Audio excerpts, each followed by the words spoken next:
first and say possibly inappropriate shit.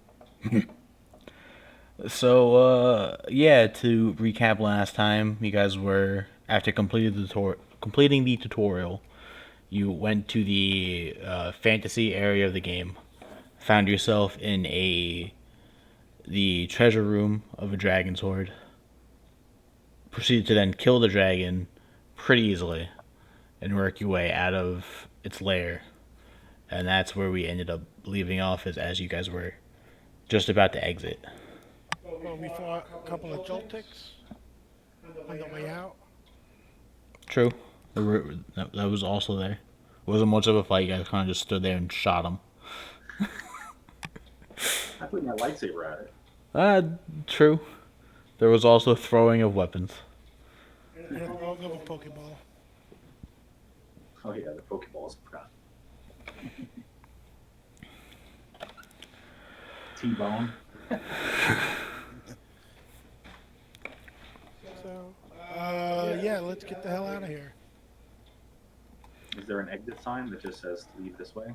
Pretty much. As you guys climb up the slope that was in that final room with the Joltik, that's where you find the mouth of the cave.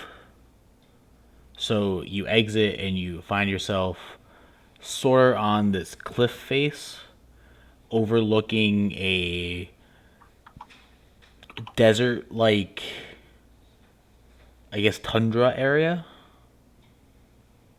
And off in the distance you can see you can actually see like a forest, thus giving you pretty much two options as to where you want to try to get to. Before the clipping starts, and then you can't see any further. Yeah, pretty much. You guys, one of you guys do have a compass, right? Yes. Alright, so you can tell if you were to take, if you were to explore the more deserty area, that would be taking you more north, and the forest you guys can see the edge of, which isn't as far away as it looks, is actually to the west. So you guys kind of have two options in that respect as to where you want to go. We have no idea where a town is or. From where you currently are, no. I hit the M button on my keyboard. Yeah, pull up the map. Yeah. That would be helpful, but you guys don't have a map. Nothing comes up, just blank. Damn it. Yeah, not yet, and you get a map first. Man, we should have bought that on at the auction house before we started the game. Yeah, probably. Would have been a wise idea. Right? So, what do you guys want to do? Go to the desert or go to the forest? Jeez. No, the desert doesn't sound as good. Forests usually are safer because they have water there. Okay, let's go to the forest then. I'm game. All right. I mean, if it's full of like horrific sludges, we can just go back. It's a fair assessment. Solomon, you with us? Yep, I'm here. You sleeping? No, He's AFK. just trying to listen in. The meta of the game. All right, so you guys, I guess we'll start heading towards the forest in search of some sort of civilization. Right. Are there any roads, any pathways? From where you currently are now, no. But that doesn't necessarily mean you won't find one where you're going. Okay. Start heading towards the desert or towards the forest. So you guys start heading west towards the forest. Like I said, the area in between is still kind of this deserty area. Not really so much.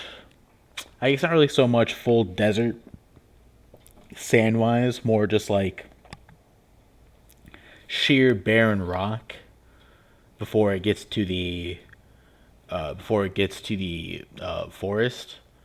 If you went north, it did become more true desert like, but you decided to go forest way. Okay. So you guys end up making it to the forest fairly easily. There wasn't really anything in between you and it. No special encounters, no nothing of interest. But you do make it into the forest. Okay. Any pathway, or is it like just dense trees? For where you entered, it is just kind of dense trees, but you do actually make a perception test. Oh yeah, we do this in Discord, right? Yeah. Or you can make a roll with an actual die if you like. You don't have to. It's up to you. We all making perception? Yeah.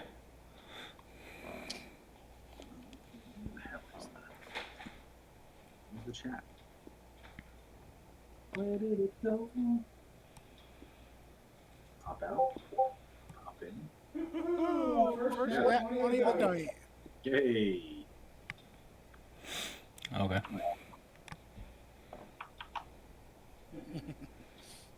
Nice roll.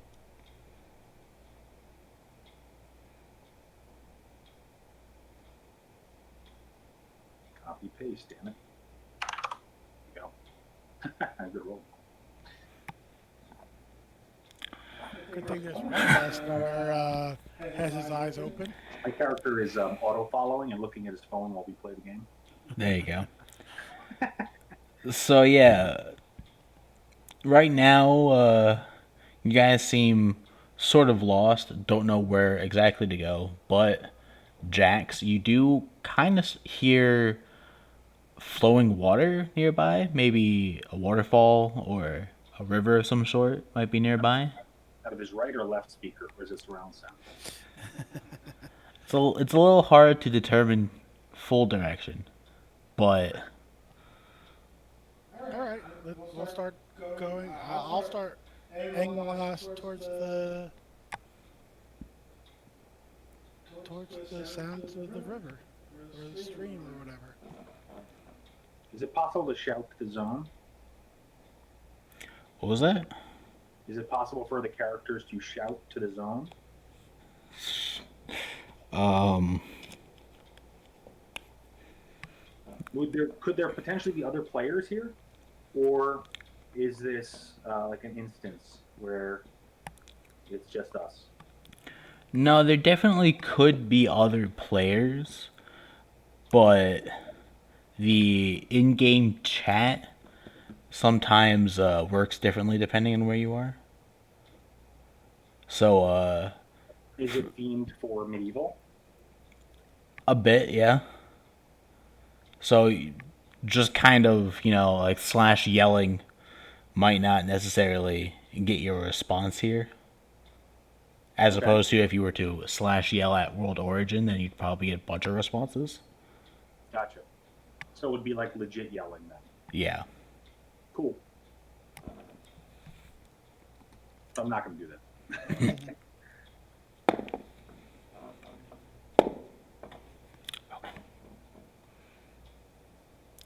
So you guys start making your way towards where you believe there might be some flowing water. Usually that could end up helping lead to maybe a town or village nearby. Going theory. Who knows? Right. Hopefully you know. Let's see.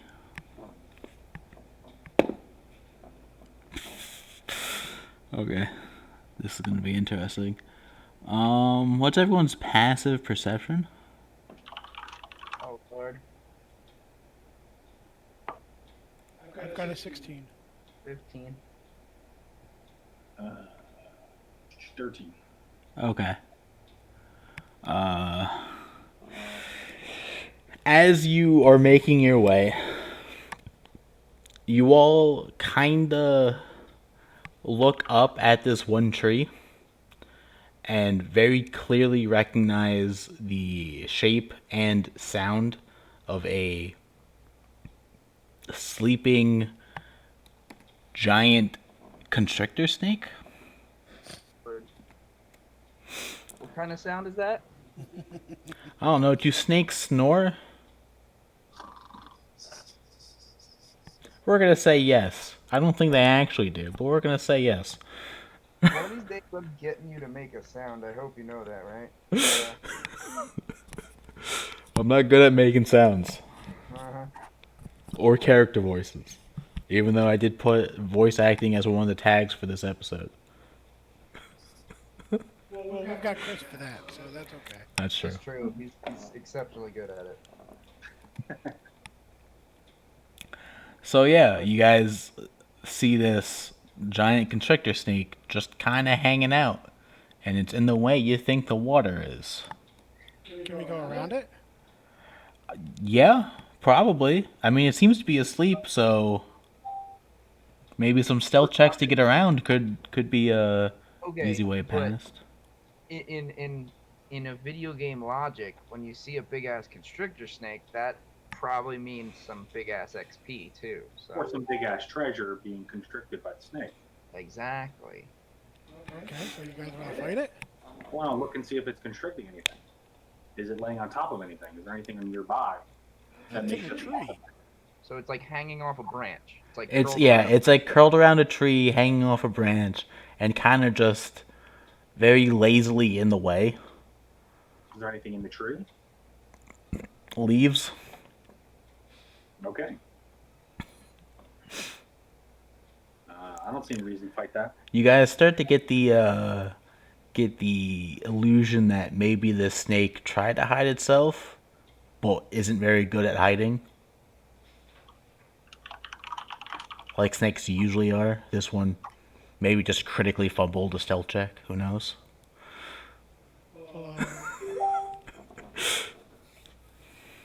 I say we roll for initiative and attack it then. You can if you want. Sure. Go for it. Yeah. We can get initiative started. You guys are gonna have a surprise round since it's sleeping.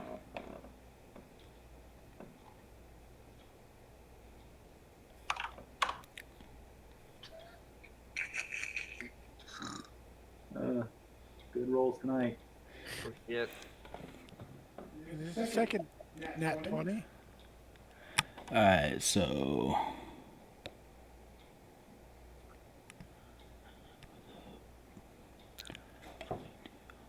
we got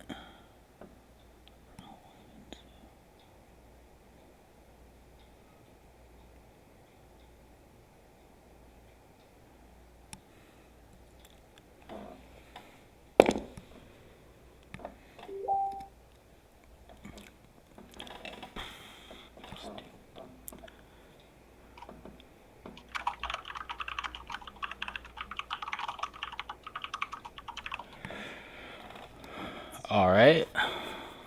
Solomon, you up first.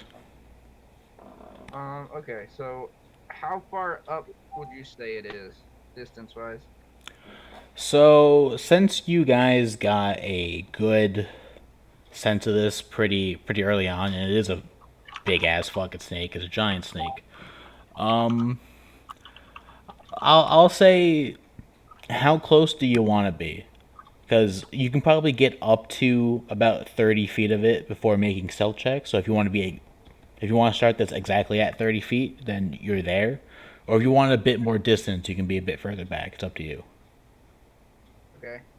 In that case, I am going to. Are we in agreement? We're gonna attack this thing. Yes. You guys said there's treasure and or experience with it, so All right. Well, that's just video game logic. Oh yeah. okay. All right. I'm gonna take out. Give me a second. A wrist missile. Oh shit. How does it work with them having to make like save? Do they auto fail or? I believe they have disadvantage when they're asleep. Okay. I have the book right here. Yeah, we can look it up real quick. Because technically he's unconscious.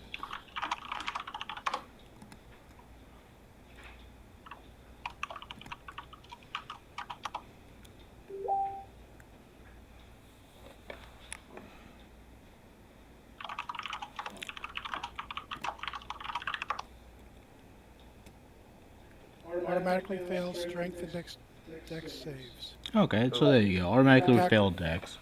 Attack rolls against the creature have advantage. And any attack that hits the creature is considered a critical. If the attacker is within 5 feet of the creature. Well, I'm not gonna be within 5 feet. We'll say I'm like a little far off the base of the tree, so I don't know how much you want to determine that. My range on the wrist launcher, I don't know offhand actually. I think it's 60, 120. I'm not sure though. Either way, I'm gonna get close enough to roll. So that's the first one. Oh, thank God I have advantage.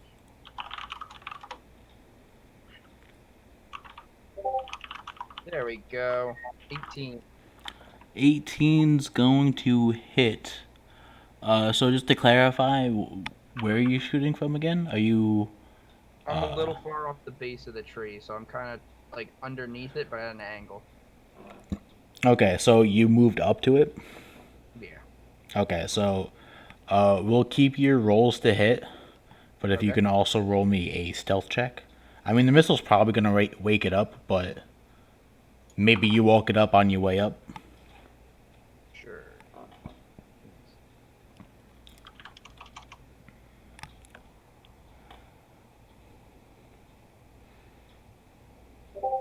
13. Yeah, we're gonna say that's good enough. Good enough stealth. You didn't wake it up as you walked up, so Okay. the Well, the missile goes off. You definitely hit. Okay. So I'm gonna, since it fails its save, yeah, so then I'm just gonna roll so then it's 10 damage total. 10 damage. Okay, good hit. After taking a fucking rocket, it definitely wakes up. Exactly. But good hit, good hit. So one missile, and that's my turn.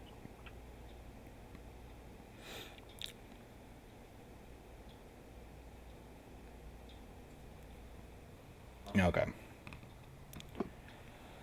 Um. So with it being awake now, it's going to go. And you, Zach, being the closest. We don't get a surprise round? Well, normally with a surprise round, I would give you a surprise round. Yeah, I guess. I think for the future, when I say I'm going to give you a surprise round, you guys try to. I'll make it more clear next time because it's probably my fault. That you guys kind of almost like do what you're about to do to like ready in action.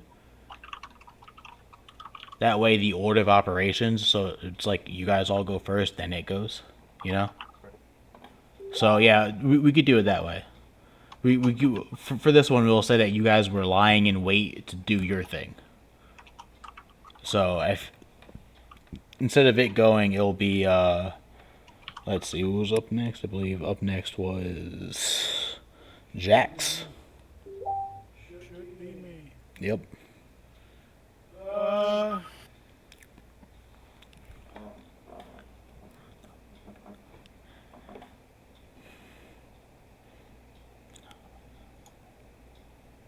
Let's just shoot it with the blaster.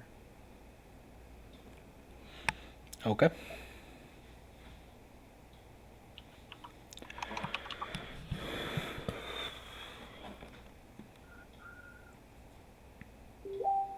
So again, for the sake of the surprise round, we're going to say that this is happening at the same time as the missile. So I believe you would get advantage on that still.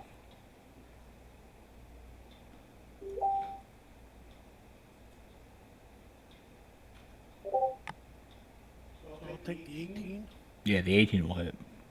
Okay. How are we doing crits? Did you move up to 5 feet of it?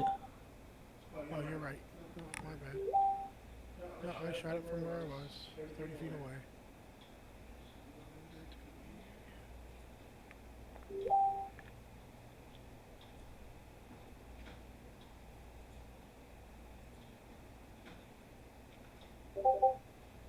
Six points. Energy damage. And lastly, Chris. Alright.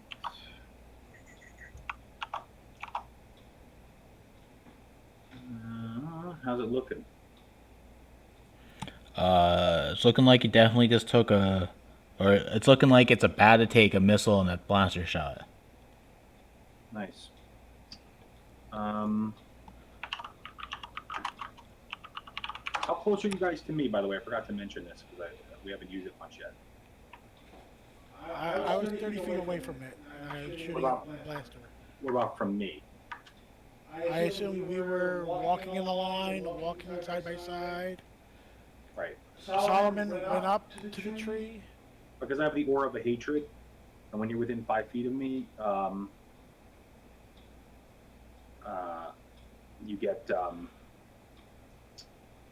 bonus damage equal to my charisma modifier, Which is 4, so add another 4, Call. which is cool. Is that all attacks, including ranged? If they're within 5 feet of my hatred, Oh, they can feel the hate. Let the hate flow through you. gotcha. That is pretty cool. Yeah, it's such a cool thematic ability for a Sith character. But they have to be next to me. So Yeah, I'm gonna say Solomon wasn't. I think since he moved up to get a better shot. I get the bonus all the time, though, of course. Well, yeah, because you're always within 5 feet of you. Right, which is it's such a good ability. I mean, if you think about how good that is. All right. Anyway, so is it within melee range? Like if I walk up to the tree, can I hit it from there? So if you walk up, you might potentially wake it up early, which at this point won't mess with the other guy's attacks, but might prevent you from getting the benefits of it being asleep. If you fail a stealth check. But you can try it if you'd like. Let me just I haven't used my blaster yet. I can use my cheap blaster and just shoot it. I'm pretty good at it, but I didn't put the stats in it. What's the bonus on blaster? Usually dex. I'm sorry, the damage. Damage is Dex. yeah, it's usually dex plus dex. I mean, is it D6, D8? Yes, D6. For an energy carbine, for a blaster carbine, it's Just D6. regular blaster, yeah. Alright, so to hit, I'll shoot it. I only got a 10. Yeah, since you didn't wake it up, you do have advantage. Ah.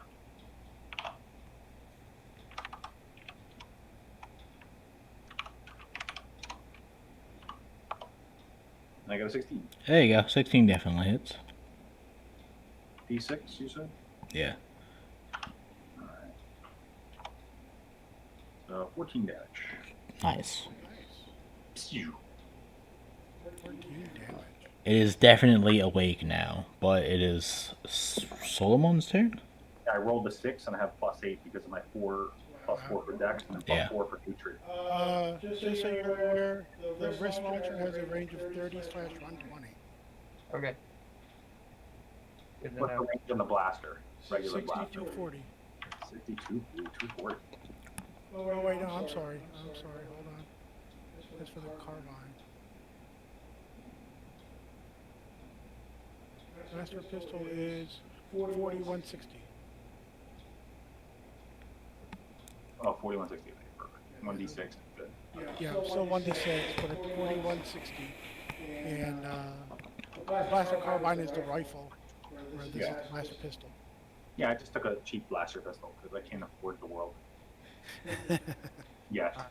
So I'll take out. I'll just shoot a wrist dart at it this time. Alright. That's a 5. A 5 is not gonna hit. Okay. as a bonus action, I will turn to Jax and I'll say, "You got this, buddy," and I'll give him bardic inspiration. Nice. Nice. And that'll be it. All right. D6. It's a D6, yeah. Nice. So after that barrage of attacks, it's now awake and hissed. And Yeah.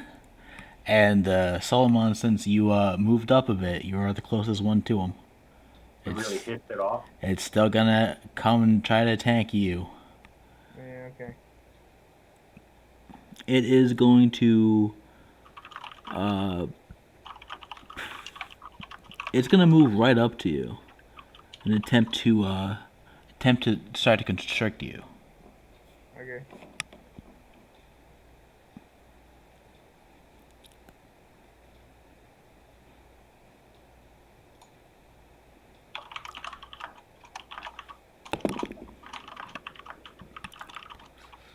Does an 18 hit you? Yep, Oof. that it does.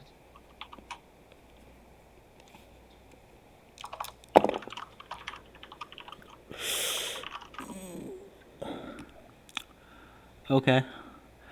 It comes up and starts wrapping itself around you. Now, this thing is in fact a huge beast, by the way.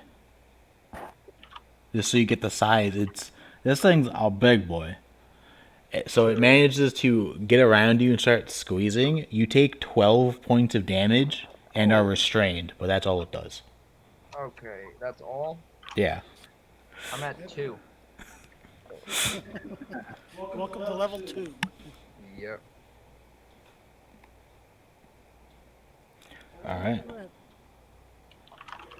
You're on like 14 hit points? Yep. How is that? Bard. What do you, how is that? I'm a bard. Bards are D8, aren't they? Yeah. Did you roll real low for level up? Yep. Okay. So up next is Jax. I will pull out a Pokeball and go Joltik. You got this. You have a Joltik? Yeah. Were those little spiders that I captured them. Oh yeah, I forgot. Isn't it still at like 2 HP though? Yes. Okay. I mean, it's good enough to still be up. I guess Pokemon don't die; they just get KO'd. Well, normally they just get KO'd, but also when you capture them, they happen to stay at the same HP you captured them at. Right, and you have to heal them. That's fine. Yeah. We're 30 feet away. I pop them right down in front of me. So, Well, you're no longer 30 feet away because it's now pretty much in Zach's space. So if Zach was about 20 to 15 feet up, it's now 20 to 15 feet away. I'll say 20 because you want to be at the base of the tree, right? Yeah, well, I wanted to be a little far off the base. A of little the tree, far. but So yeah, we'll give you 15. I'll give you 15. and I said last day I said I was at 30 feet away from them. Right, but it just on its turn it moved up and attacked Zach. Zach was about 15 feet ahead of you and 15 feet from it, so it's now 15 feet away. Just to perfectly clarify, I am grappled. You are grappled and restrained, but you can make once it's your turn again, you can make a check to get out. Right, yeah, just wanted to make sure. Okay, so Joltik, roll a 13 for initiative. Or he goes on my initiative, right? Yeah, he goes on your Okay, initiative. Never mind then. Okay. That's my action is to call him out. Mm. Because he can attack, right? Is it an action to call out a Pokemon? Well, okay, so technically you're supposed to have one Pokemon out following you at all times. Of course, you don't have to do that. So, assuming you had Cubone out, right? Switching to another Pokemon, is that an action or a bonus action? is an action. So then, yeah, it would be. Because you would have theoretically switched from Cubone to Joltik. But I didn't have any of them out. So, what it does it say if just sending out a Pokemon is an action?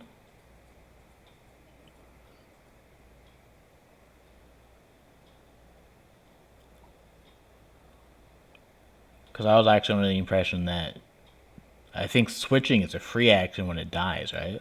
When it dies, when it gets knocked out, yeah. Yeah. Changing out a Pokemon before it's fainted takes an entire action. But changing out a Pokemon when it faints is done immediately as a free action. Okay, so just I think just sending it out. I feel like you should get something off it.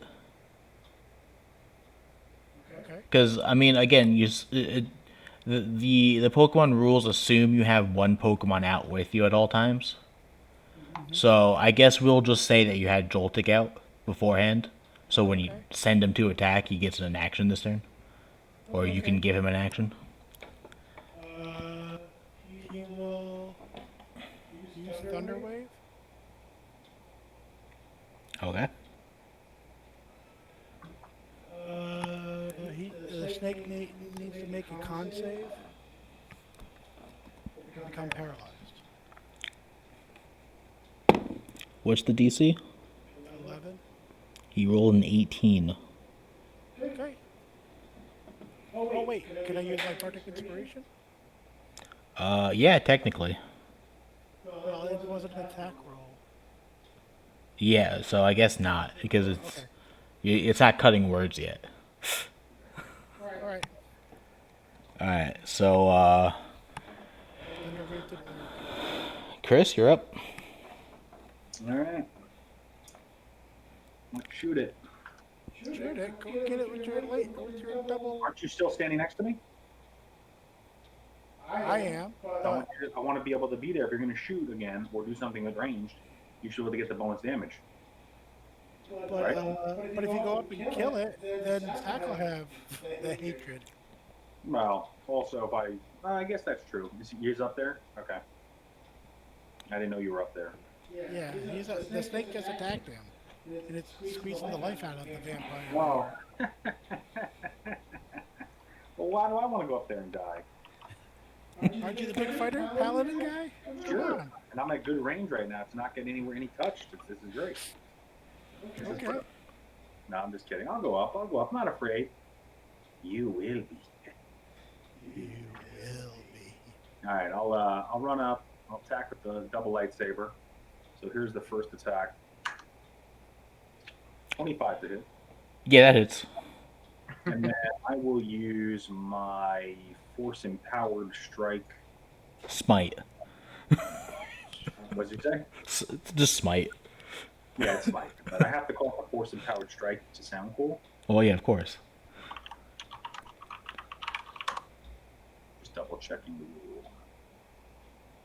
This Star Wars is new to me, but it's cool. I do like it. Yeah. It's too bad that this isn't quote unquote official. Even though it's great, you can play it. They did a great job. It's just too bad that Hasbro. I mean, heck, Hasbro owns the Star Wars license. These guys are smart. They'd sell this to them.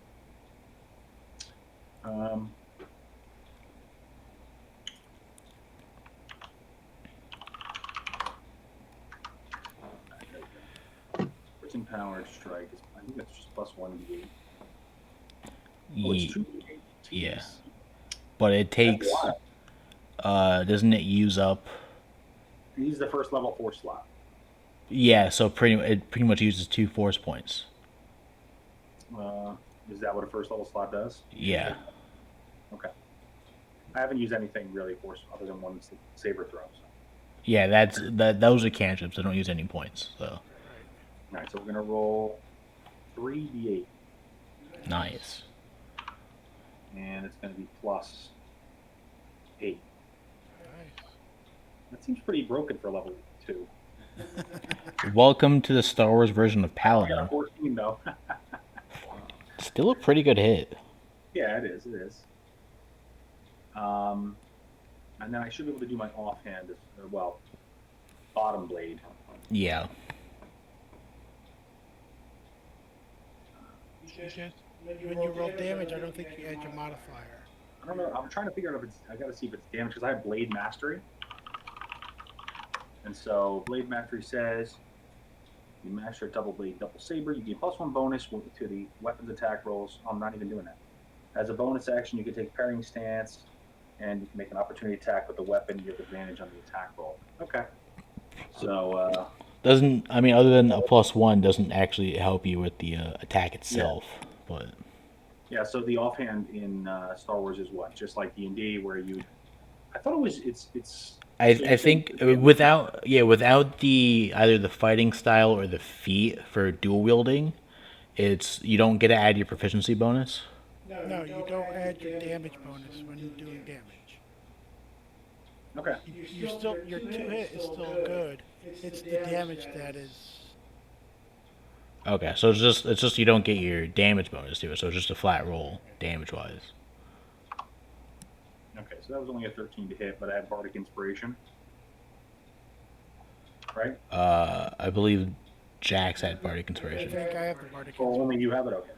Yeah. I don't know if that hits or not, but it doesn't seem. Let's see, a 13 might actually. His AC's kind of low. Yeah, 13 actually does. By 1. Nice. I mean, this thing's a giant snake, so it's not necessarily hard to hit. Cool. All right, 15 damage. 15, alright. My 1d hit was better than a 3. So, okay, so let's just clarify this. So this one being your offhand, right? Oh, okay, so then it's 7. Right. Yeah. I think you would still get your aura though. You just won't get your strength mod. Okay, so 7, 8, 9, 10, 11. Yeah. There you So 11. Still a good hit. go. Oh, yeah. Yeah. Very good. This thing's definitely looking hurt after all that. So that brings us to the top of the round. Solomon, you're up. What am I gonna do? It's rank check. Yeah, to attempt to escape is going to be a strength check. I got 13. Ooh, that does not make it. Okay. Well, I am restrained and in the maw of a giant snake, so I think I'm good. Okay. Dead. Yeah, probably. Its turn. Seeing as it's already got you constricted, I tried to help you. it is actually going to attack Chris since he is up front smacking it with a lightsaber. Still holding you, Solomon. It's going to attack though. So Chris, damn, this guy's rolling well. Does a 25 hit you, Chris? No, I missed. No? Yeah, I have a 32 AC. Nice. Yeah. Damn, God, AC. So how much damage? War weapon fighting.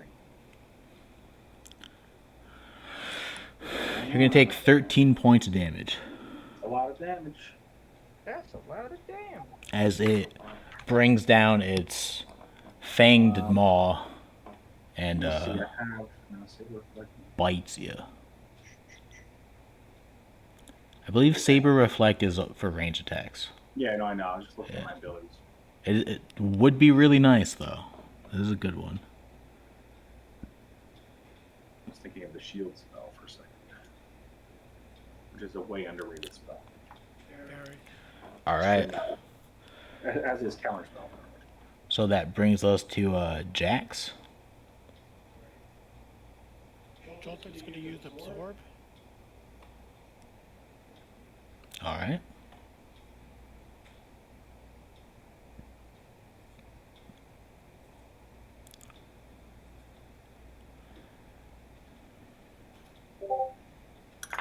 Everybody, whoa, weapon. That hits. Oh, stop.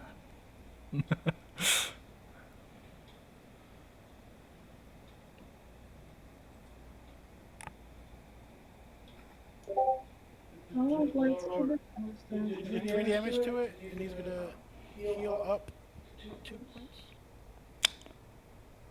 Nice.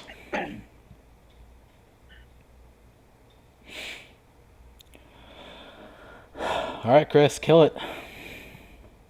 Kill it. Kill Good job, Joltik. it. It looks happily at you. 22. Yeah, no, that hits. Pretty good, right?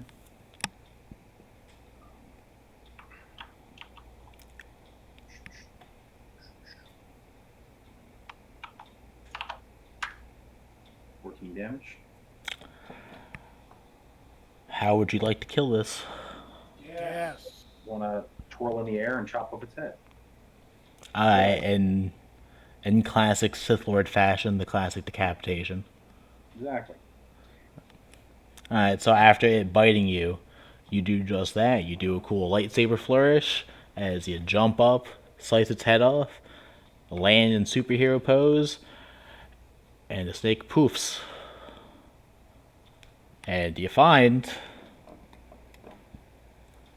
Nothing. Oh.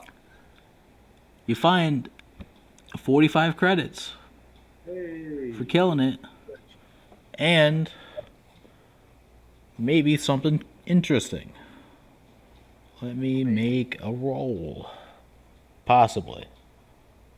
It's Are you alive, Solomon? I am on the ground next to a snake carcass at 2 HP. Nope. Oh, okay. She's nope, alive. no bonus loot roll. Sorry, not this time. Oh. The point of all that. You got 45 credits, Die. and do you want XP as we go along, or do you want to hold on to it? I can tell you how much XP you got from it. Each or total?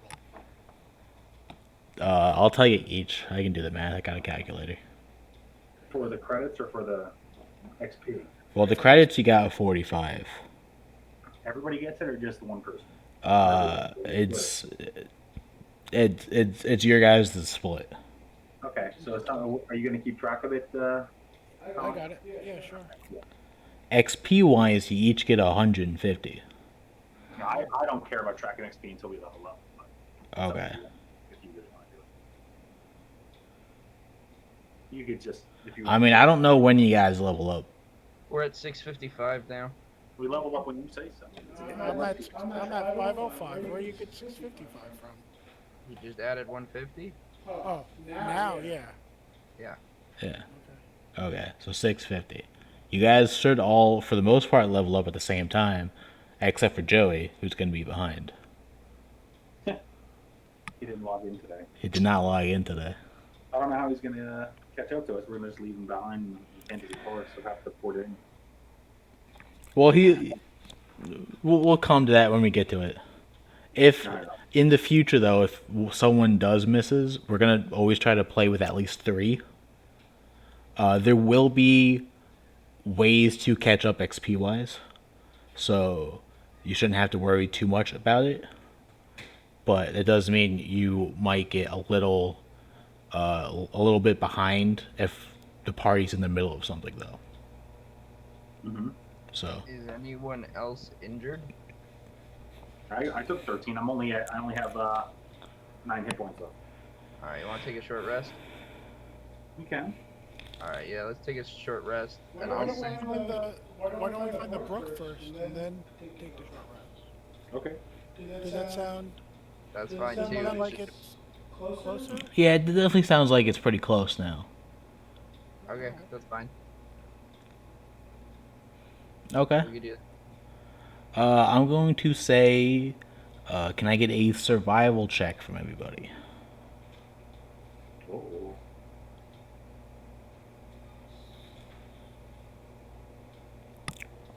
Oh. Survive. 15.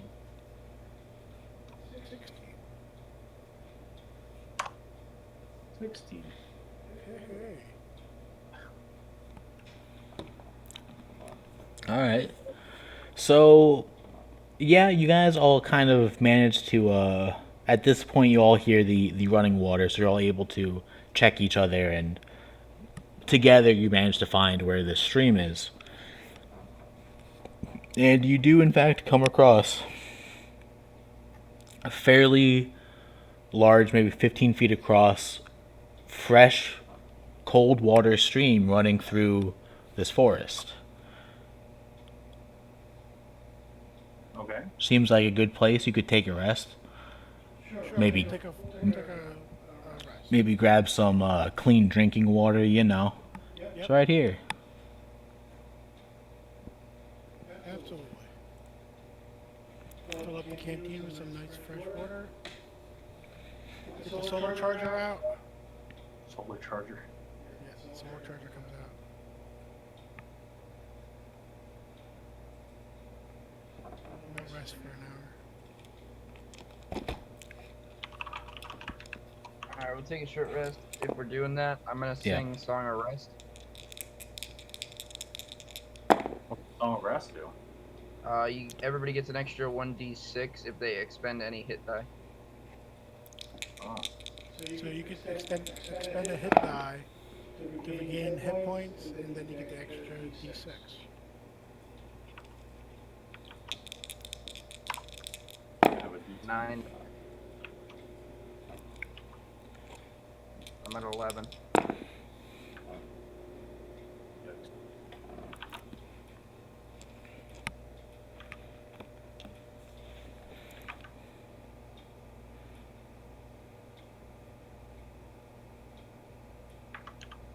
Okay, that was good.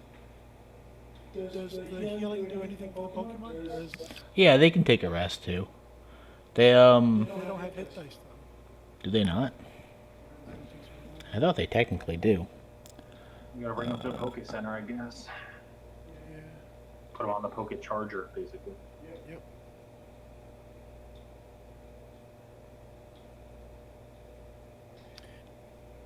They have hit dice to determine hit points, but they don't have hit dice to spend to.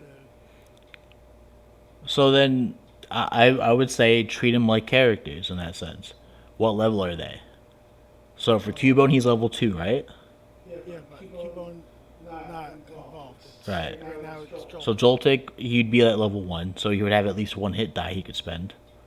And he would also, if he's out for the rest, potentially get Song of Rest healing. Okay. Cool. So that was a D6. Zach? Yep, extra d6.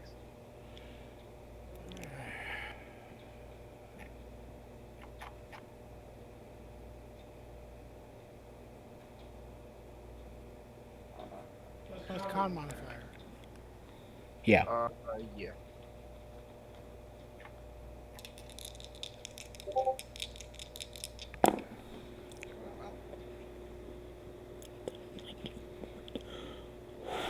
Fuck, okay.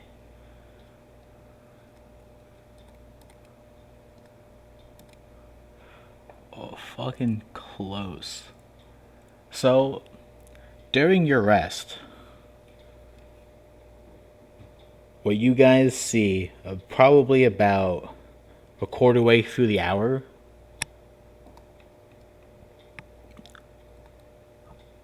a Squirtle comes out of the river and kind of relaxes on the other side of it for a bit.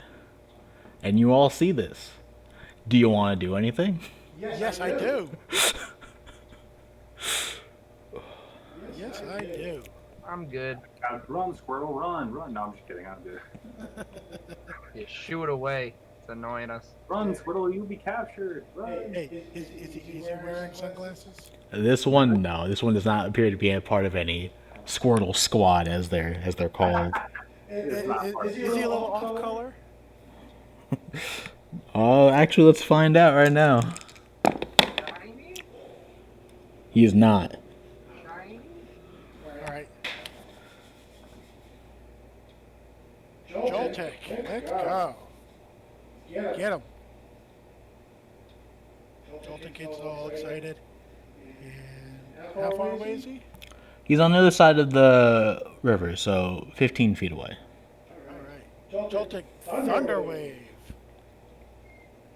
All right, so we're just gonna say we're gonna go back and forth, kind of like loose initiative, saying you got first, he got second, and we're gonna have a little Pokemon battle, a little interesting Pokemon battle. See if you can't pick up Squirtle.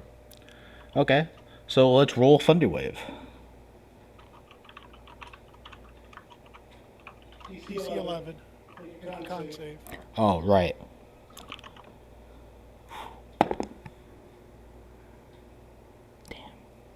You got a 16. Squirrels are pretty good with con. Who would have thunk? Okay. Alright, so it goes. And, it, being a Pokemon that likes a Pokemon battle, dives into the water, comes out the other side to face your Joltik, and tail whips. Okay. You gotta make a wisdom save.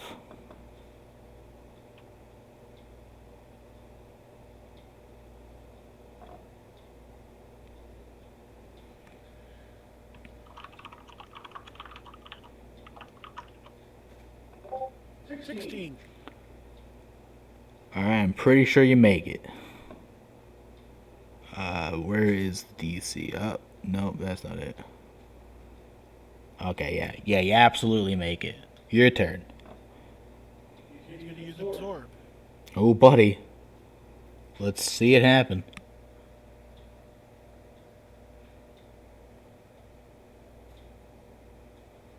Roll the 4.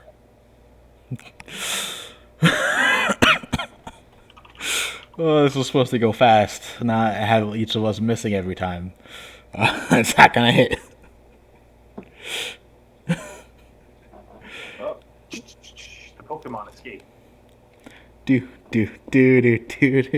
It's gonna try to tackle back. Okay. Does a 7 hit Joltik? Does not. I didn't fucking think so. Goddamn. Absorb again.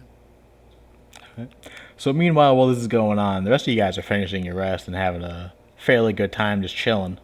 I'm watching. I'm sitting over there, just like, I don't know, drinking water, stream. 2 more. Giving some words of encouragement watching these two Pokemon just miss each other over and over again. Thinking to yourself, aren't these moves supposed to be a 1 in 256 chance of missing? Why are they missing every time? I don't get it. Alright, it's gonna try to tail whip again. I don't know why I rolled. You need to make a wisdom save. I know why I rolled it, because rolling's fun. 12. Ooh, you make it.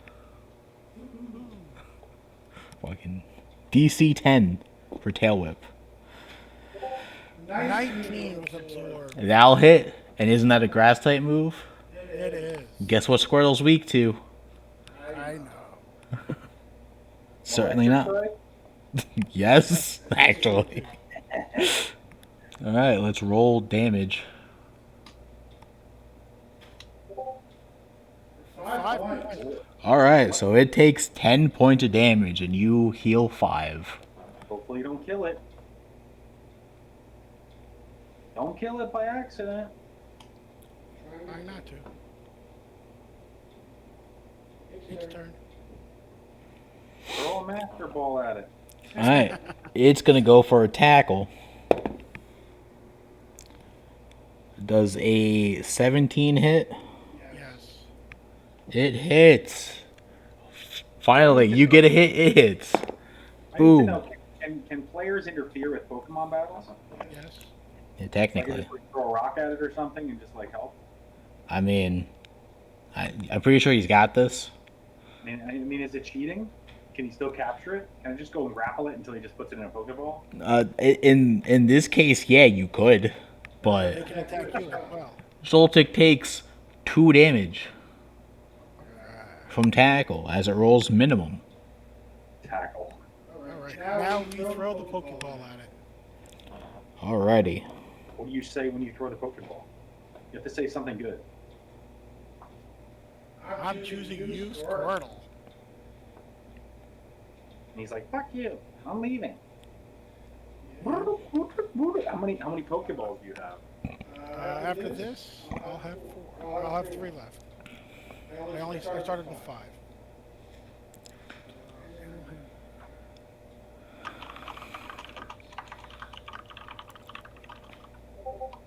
we'll have... Oh, that 20, baby. All right, so you throw the Pokeball, and it doesn't even do the wiggling thing because you critically captured it. It's just yours. The second it goes to the Pokeball, it's already yours. It just hits his. It's a critical capture. I told you to throw a Master Ball at it. I guess somebody mispackaged that Pokeball. It just happened to be a Master Ball. It was like mispackaged at the shop, and they accidentally gave it to him.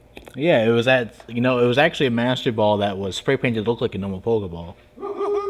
Yeah, it's like 1 in 256 chance to accidentally get a Master Ball instead of a regular ball when you purchase it from the vendor. Yeah, right. Auto catch. I actually there was this one online Pokemon D&D game that I've watched where that was an actual prize that the players could have found. It was a Master Ball spray painted like a Pokeball with a Magikarp in it. Huh. So they would have picked it up and like, oh, it's the Pokeball, rubbed it a bit, found the Master Ball, been like, what the heck, and then opened it and it was a Magikarp. Nice. Double whammy. All right, Does it have you caught a Squirtle. Nature, nope, but you can roll it.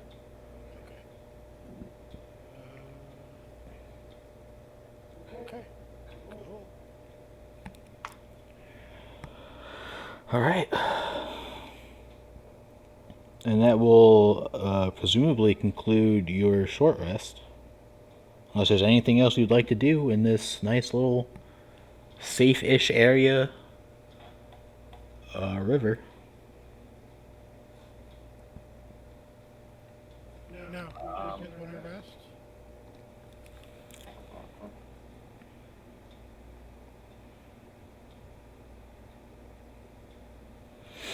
Oh. Yeah, one last thing as a technicality. Your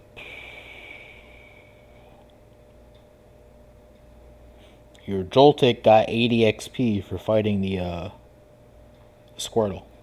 Okay, that's what I thought. Yep. I was looking it up.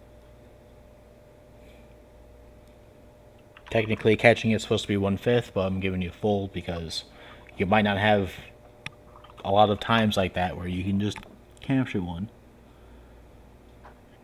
Yeah, that was lucky. A Squirtle. That was actually. I have a little like rarity chart I made up for this encounter. I was giving a 50% chance for 4 different 50% chances for a Pokemon to appear, and then a roll to see what Pokemon that was. And I rolled really high, which means you got one of the rare ones. Nice. All right. So, moving right along. You guys, let me ask you guys, do you guys feel confident going deeper into the forest, or do you want to try to follow the river somewhere? I mean, you got options. Maybe you have a plan to try to find civilization a bit faster. Maybe whatever you guys are thinking. I think following a river always leads to civilization. People like to live by rivers. It makes logical sense. Got a point. All right. So, all right, one last question. Follow it upstream or downstream? Upstream. Upstream. Okay. So, to put this into perspective, at this point, upstream is actually south. Okay. As the forest was west from the cave you guys left, upstream of this river is actually going south. Just putting it into perspective. Doesn't mean anything specific. Okay. Okay.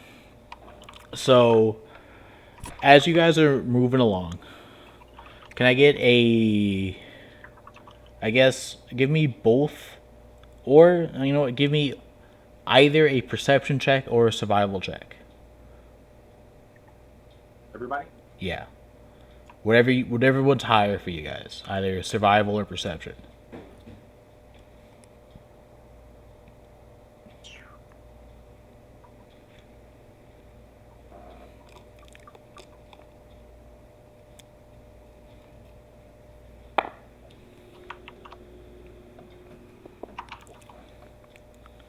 $14.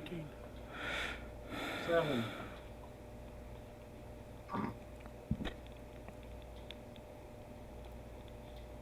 Solomon was the 18 yours. Yep. Gotcha. Okay. So with the 18, you actually, as following the stream, you do manage to find a pathway.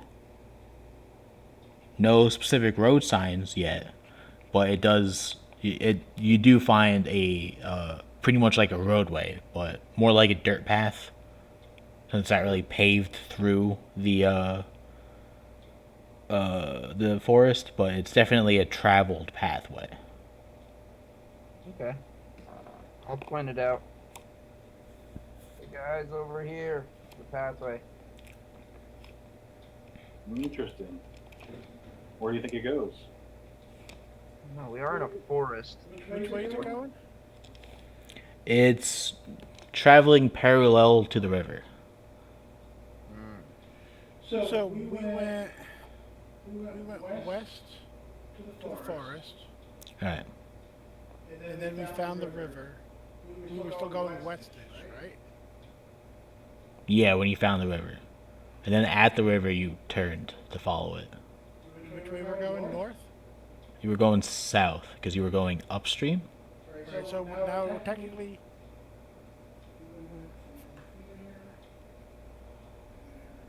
Okay.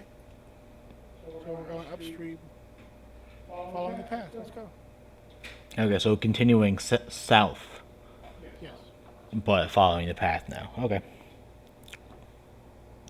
So not too far from when you guys first found this path, you guys do find an overturned wagon on the road.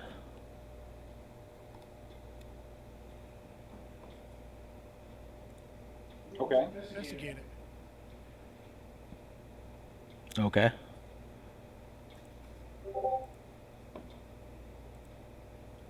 That was for something else. So I didn't in my investigation. No, because there was no bonus to it. See. Well, yeah, no. Total of 1 from 1. Would have been funny though. I would have been like, "What wagon? You didn't find a wagon." A dragon, not a wagon. We fought one of them already. Nah, we're just a whelpling. I'm counting it anyway. Of course. Okay, so you go up to approach and investigate the wagon. Keep that roll in mind for a second. What do the rest of you guys do? I woke up as well. I'll hang back a few steps, but I'll follow. I'll move up with them a little bit. Okay. What's everyone's passive perception again? 15. Oh yeah, Minus 16. it's all pretty high, isn't it? Yep. Also have Joltic out. So- These guys, you know, As you guys start to approach and to investigate, something seems off, and that's when you take a second to look around and notice that there are 4 figures waiting just off into the brush, look like poised to attack.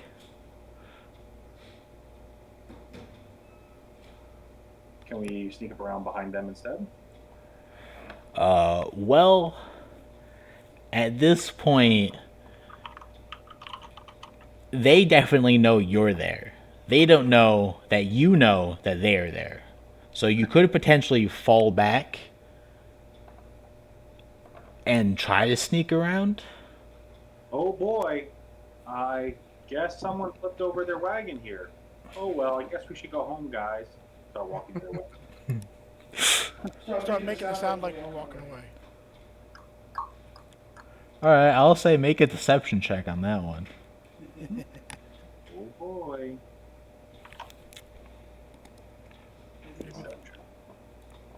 Maybe the bard should make that check. Deception. Huh? I got a 12 I got an 18. for deception.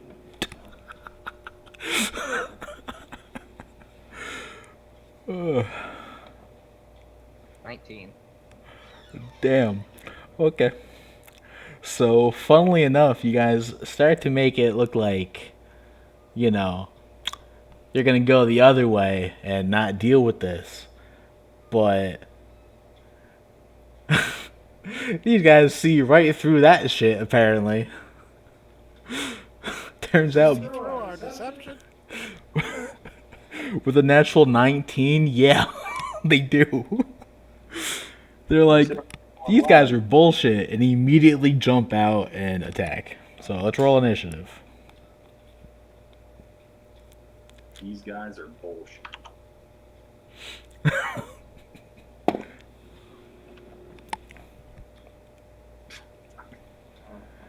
Lord. Since I rolled so well, I'm gonna go get a snack. I hope you didn't hope I was gonna help at all. 'Cause Nope.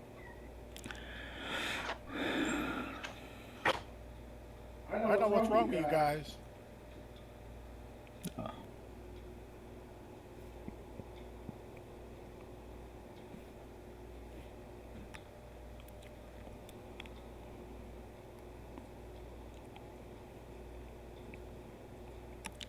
is going to be 9. Good bad. And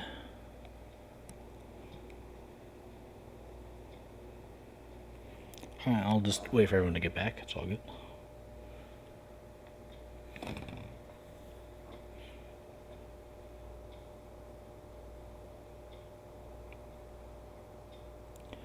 Jax, you're gonna be up first, by the way. But we're waiting. And you said there are going to be 4 of them? Yup. Bandits? Yup.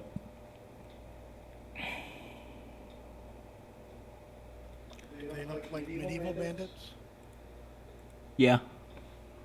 Swords and shields and crossbows and bows and arrows?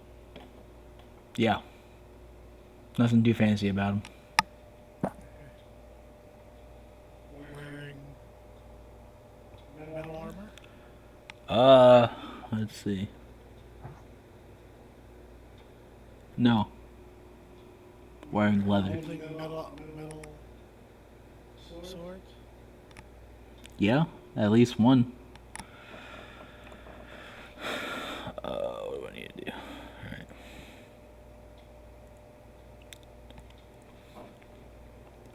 Oh man.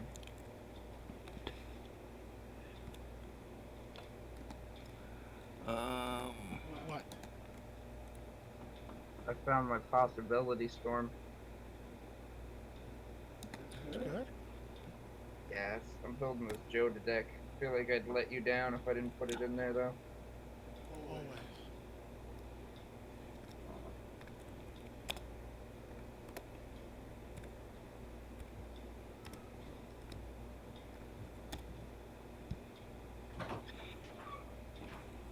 You guys dead yet?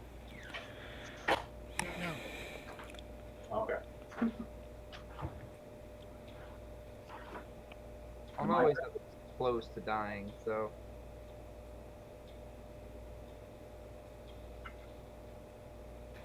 Alright. Jax, you up first. We're gonna move 30 feet away. I'm going to withdraw Joltik and pull out Squirtle right next to me. All right. So that's your action. Yeah. There you go. They all hop out and say, "Give us everything you got." As they all hold out, as two of them pull out a scimitar and the other two pull out a light crossbow. What do these guys look like? Just like generic bandits? Yup. However generic bandit you can think of, it's that. In fact, they all look pretty similar to each other as well. Very goon-like. And after issuing that command, they actually will not attack first. Which means, Solomon, you're up. Wait. Alright. How many are there? 3? There's 4. 4. Okay. I'm going to...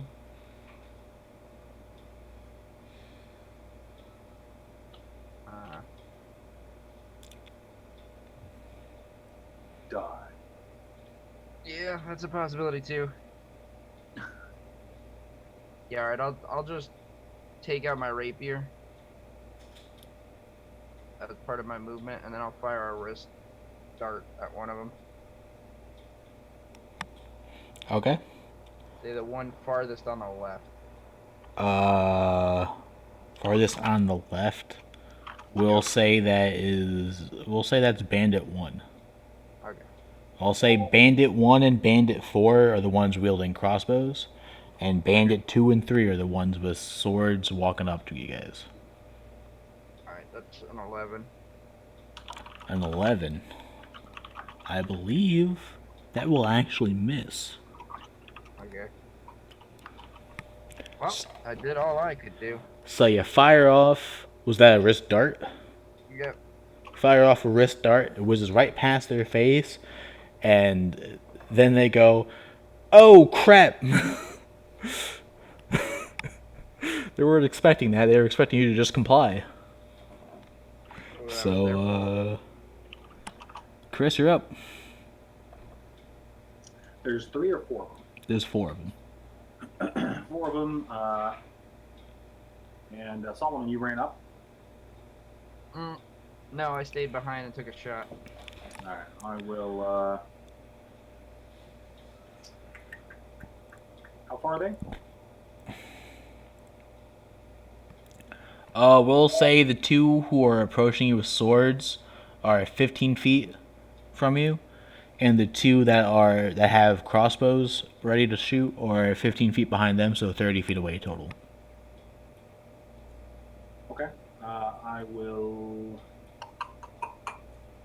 run up to one of them with a sword, and I'll just attack.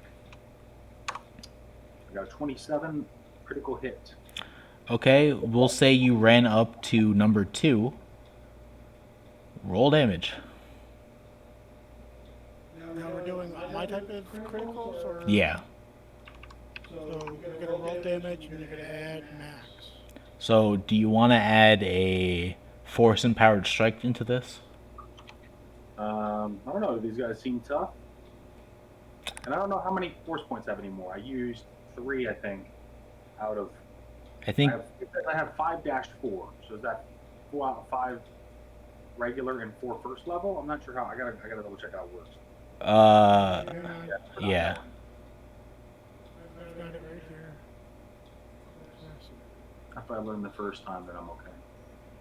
You have a number of force points equal to your guardian level times 2, as shown by the force points column. The wisdom or charisma modifier of your choice. Then you use these 4 points. You regain all expended force points when you finish the long rest. So you still use 2 from last time. So whatever you're at -2. So it costs 2 to do the. To do a first level, yeah.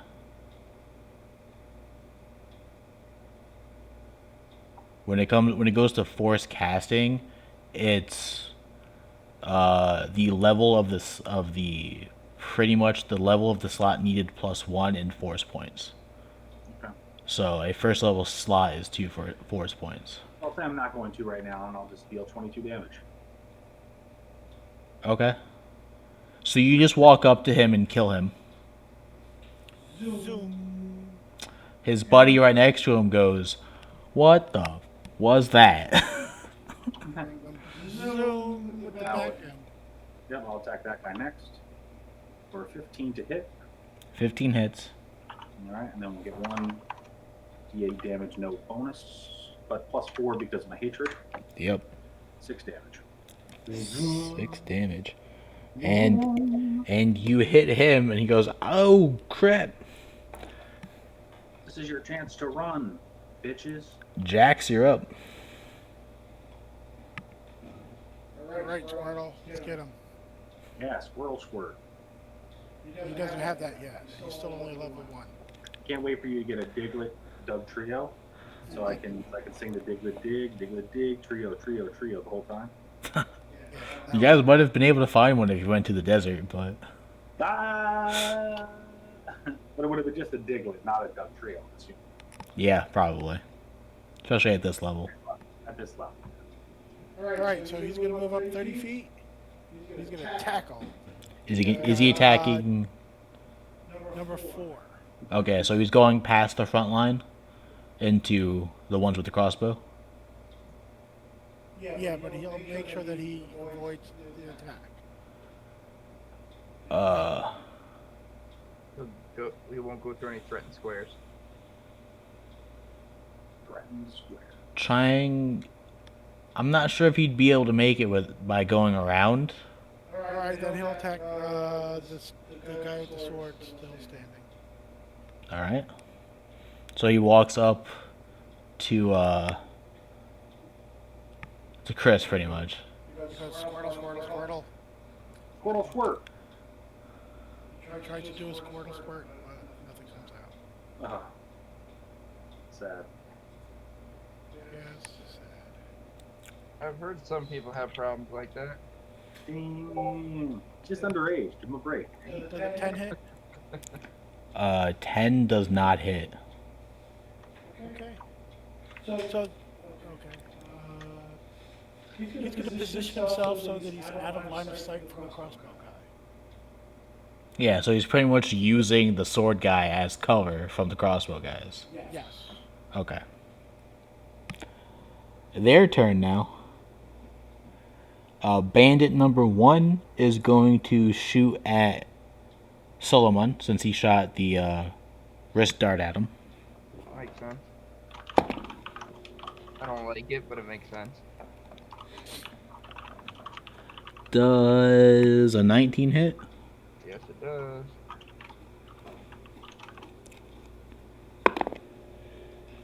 For 3 points of damage. Okay. Bandit 3 is going to attack the Sith Lord in front of him, who just cleaved his friend in half. Ignoring the Squirtle. Yeah, the squirrel didn't do anything to him. So, let's see, what's their plus again? Does a 21 hit, Chris? Yep. At level 2 with shitty armor, I only have a 16 AC sadly. Because Well- I bought a double saber, which was way over budget, so... He only did 4 points of damage to you. Alright, that's reasonable. I like that. Best defense is a good offense. That's right, kill them before they hit you. And bandit number 4 is going to shoot at Jax, who's also in the back. Party like a rock. Does a 20 hit? Not that 20, but a 20. This guy is rolling like a ball. He's like, 20, 20, 20. For 9 points of damage. Goodbye. That one was ready to shoot. Hello, darkness, my old friend. And Solomon, you're up. To talk with you Oh, again. close. The one closest to me. The one closest to you is technically bandit number 3. He's got a sword out, attacking Chris. Okay. Take out I am- one of the I have my rapier out. I'm actually gonna run up to him And while he's kind of distracted, I'm gonna try and bite him. Remember, you get +4 damage when you're. Sweet. I'm gonna try and bite him. It is sweet. That's a lot of damage Nice. at a low level. Whew, Yes. I know. extremely good. I'm very impressed by some of these slightly broken abilities in the Star Wars book. I really like them. Yes, yes. Feel the hate. A 10's not gonna hit. Yeah. Well, I will then say, that was my try, you got him, and I'll give Bardic Inspiration to Sakpan over there. Yeah, Saktan. By the way, I look like a Darth Maul, except instead of red, it's green. There you go, that's pretty nice. So now you got a D6 to add. Alright, And Saktan. that's only for attacking, ability checks, and saving throws. Yeah, Can't use it for damage yet. yet. Alright, Saktan, kill number 3. Probably. Seems like your thing to do. It's a D6 2 hit, right? An extra D6 from Solomon, yeah. Okay. I don't know if I need it, but let's see how it goes. So I got a 15 to hit. A 15 will hit. Okay. 15. Bada boom. Bada. Ding. 16 damage. Max damage. And you cleave number 3.5, very similar to you clean number 2.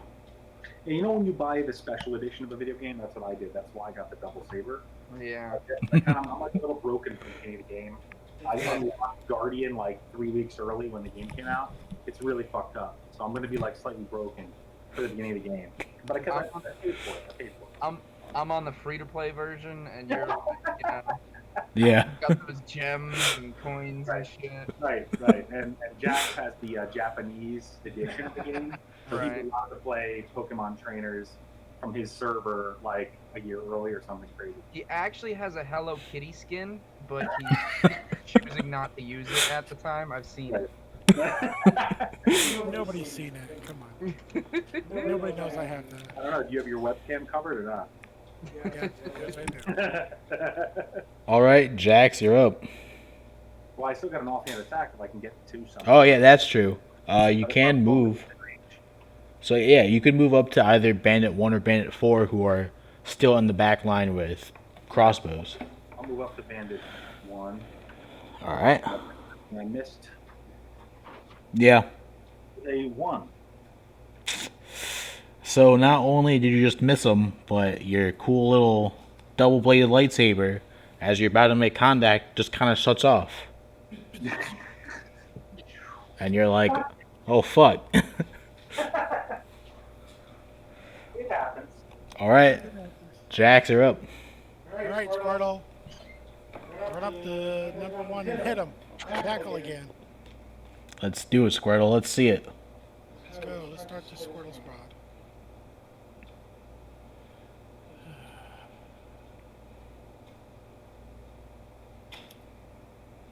$14. 14 will hit.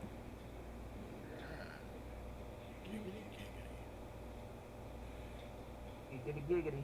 Giggity goo.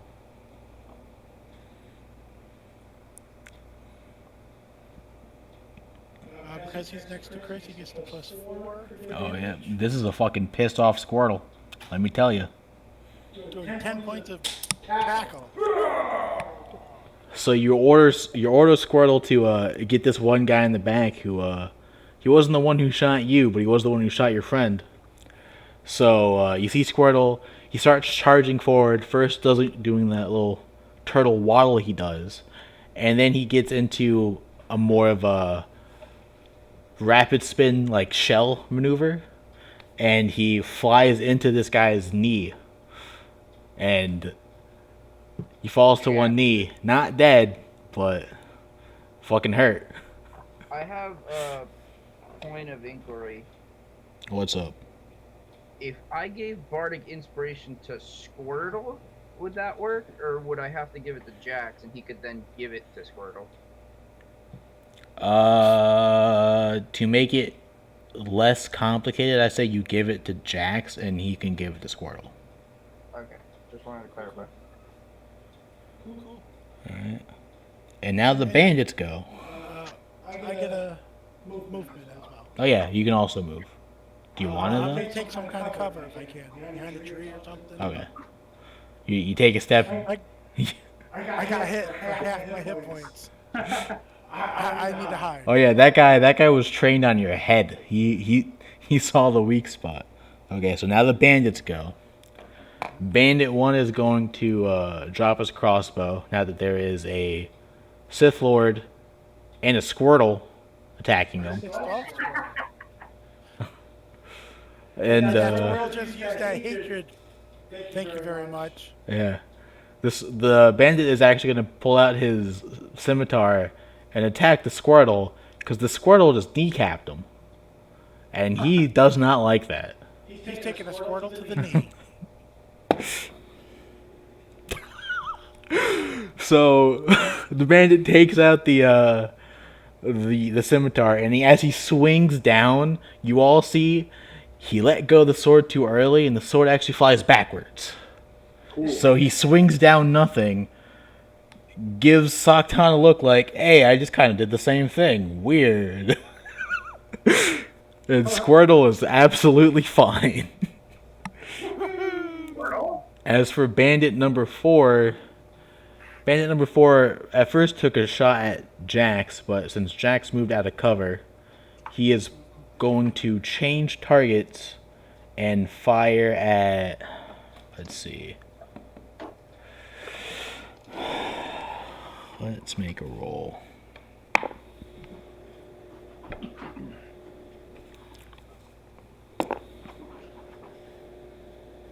He's actually going to fire at Solomon, since the other two are in melee combat.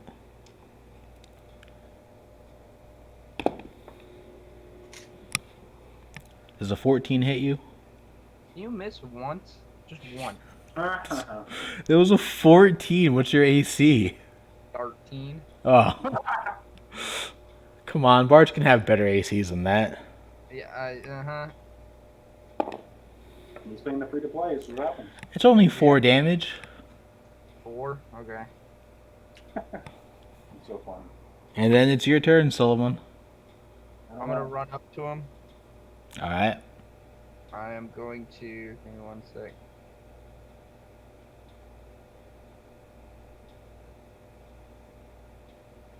I'm gonna try and fight him. Nice. 22. Nice. Yeah, that hits. That fucking hits. Am I within Chris's damage range? Uh-huh. No, they're actually fighting they're fighting Bandit 1. Okay. Oh, you got a bandit 1? Yeah. You don't feel the hate running through you anymore. So I deal 5 damage. My bloodthirst goes off, so I gain 4 life back, Nice. which is coincidentally kind of, close to what he hit me for. Yeah, so there you go. It's like he didn't hit you just now. I get an extra 10 feet of movement after ingesting blood, and I have advantage on strength and dex checks. Ooh, feeling a little empowered, are you? Yeah, so I go up and I just bite into this dude, suck some blood out, and I'm, raring to go. Nice. Alright. Saktan, let's see another kill. One.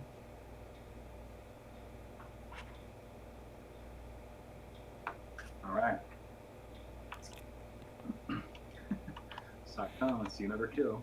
Man, the pressure though. So I killed the guy on by, or he's still alive? The one you're next to is the one you ran up and crit failed. Oh, crit failed. Damn it. Yeah, that 24 should probably hit. Yeah, no, it absolutely does. Crit fail. 9 damage.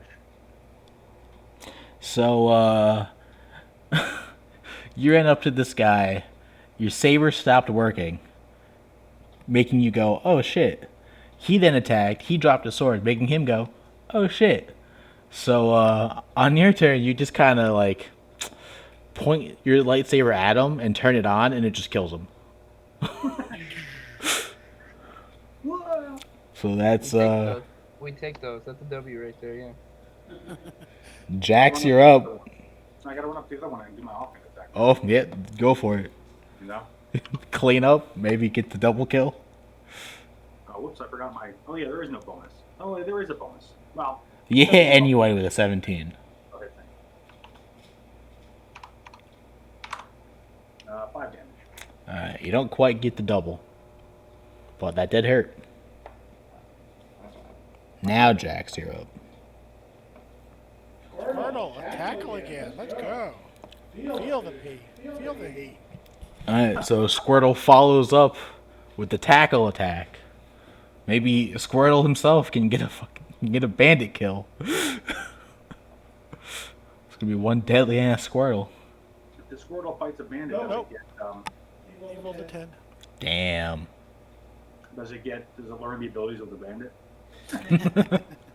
That'd be funny. So Squirtle comes charging up, but the bandit, after seeing what happened to his one friend, lifts his leg up and Squirtle misses. Alright. His turn. He is going to last ditch effort. Attack. There's now 3 people on him, so let's see who he attacks.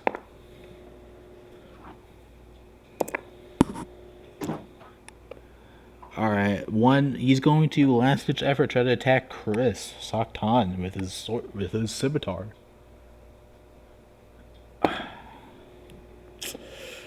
And he's not gonna do it. He comes and you can see the fear in his eyes as he brings down his scimitar. You block it with the hilt of your lightsaber, and it actually gets thrown out of his hand. Solomon, you're up. That was. So now I'm within range? Yeah, they moved up to the same guy you were fighting. I'm gonna bite this fucker too. Hold on. Use bite attack. You're gonna bite him with all the hatred in your heart. Let the hate flow through you. Stop 5. All right. I rolled 1 in a row. Look above. So DM. so as you go to bite him, he actually managed to duck, causing you to grab onto the tree that's next to him, and you bite the tree. No, that was just that was your attack roll? Oh my god. I thought that was damage. No. Come on, man. So sadly, this tree is not filled with blood, and I don't know. It's up to you. It's up to you whether or not you like the taste of bark in your mouth. Is it filled with sap? This one wasn't. Maple Still not syrup. syrup? I'll Nope. tell you one thing. Bark has bite. I can't. Oh man, that was a good pun, but I just. Oh man. It's a good one. What do you mean bark has bite? Well, this obviously Oh, explains. that's my turn then. All right, Saktan. Are you ready to clean up? We'll try. Hey, that's a paladin's job, man. That's right. Give him a job. He deletes. Yeah. Okay. Good hit.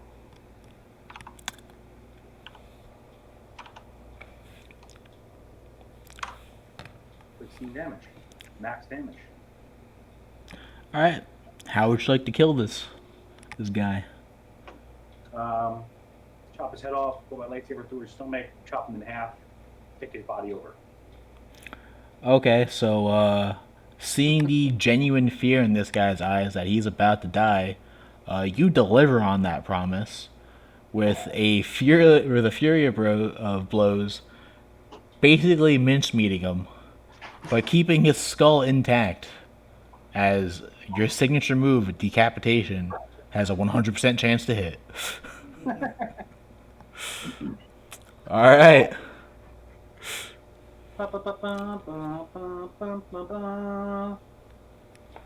You did it. You've cleaned out the bandits. Look at the bodies.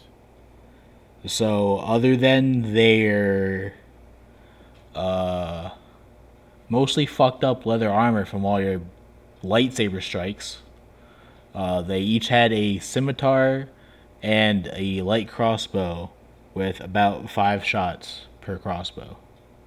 So 20 bolts, 4 light crossbows, 4 scimitars. And collectively, they had where is it? 50 credits. You found 10 credits on them, and as you go back to search that cart that you rolled a good investigation on, you found an extra 40. Nice.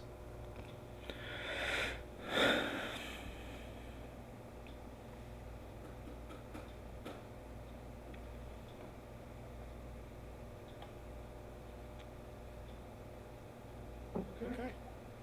Well, that's that. We'll take their weapons. And the credits.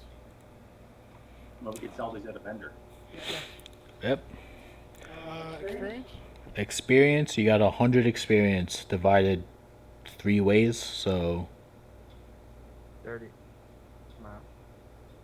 33. 33.3 each.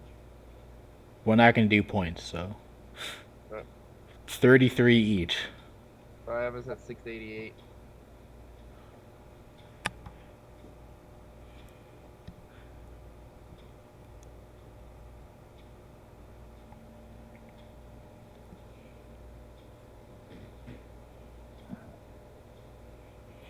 Okay. All right. Other than the extra 40 credits you found in the turned over cart, which you sort of guessed was the bandits' method of trying to entice someone to look.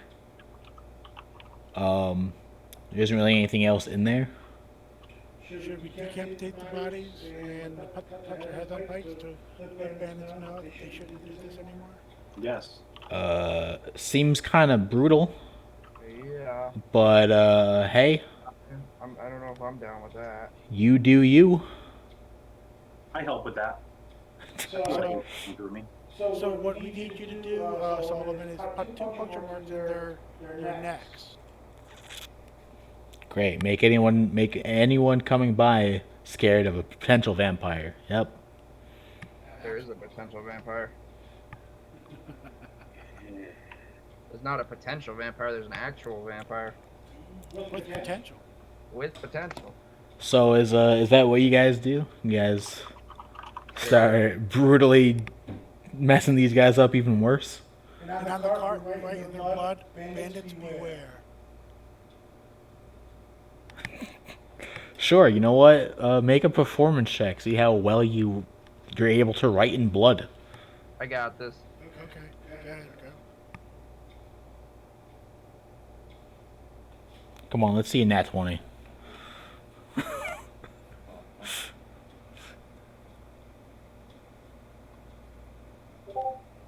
Damn it. All right, so it's not the best job you've ever done. I mean, assuming you didn't have any My tools, modifier was bigger than the roll itself. assuming you didn't have any tools to actually write in blood with, you get the message across clearly, but it drips a bit. It looks a lot messier than it should have been, which actually might help with the intimidation factor. So. Yeah. True.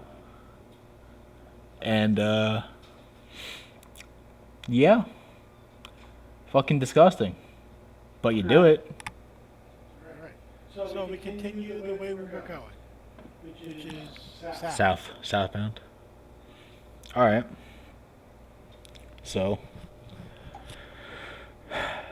you guys continue on southbound, and maybe about 10 minutes of walking goes by on this on this road. Nothing too special happens, but you do start coming to what looks to be the gate of a small village. I say small village, it's village sized. It's not as big as a town, but larger than a hamlet. Okay. And actually, I think that is where we might take a break. I need to go get myself some water. I'm getting dry in the mouth. So, say 5, 10 minute break. Sounds good. Okay.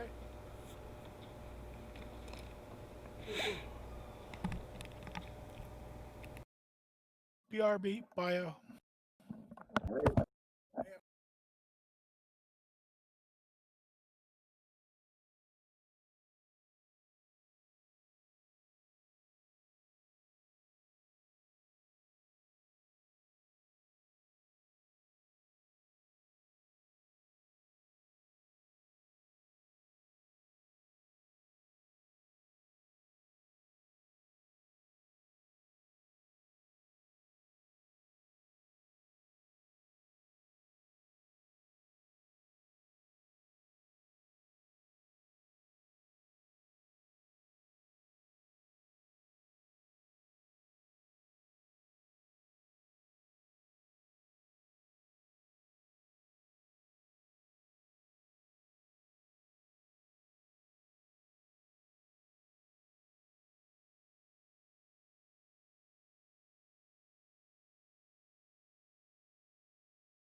All right, I'm back. Welcome back. Thanks. How's Kim doing? Good. She's trying to Cool. get ready to go back to work. Yeah. She must be excited. Sort of. Her boss then all of a sudden was like, "Oh, I gotta have you call every client and book your own people and stuff." Like, you know, she's also worried about all the procedures that she has to go through now, and it's like a Right. bunch of malarkey now. So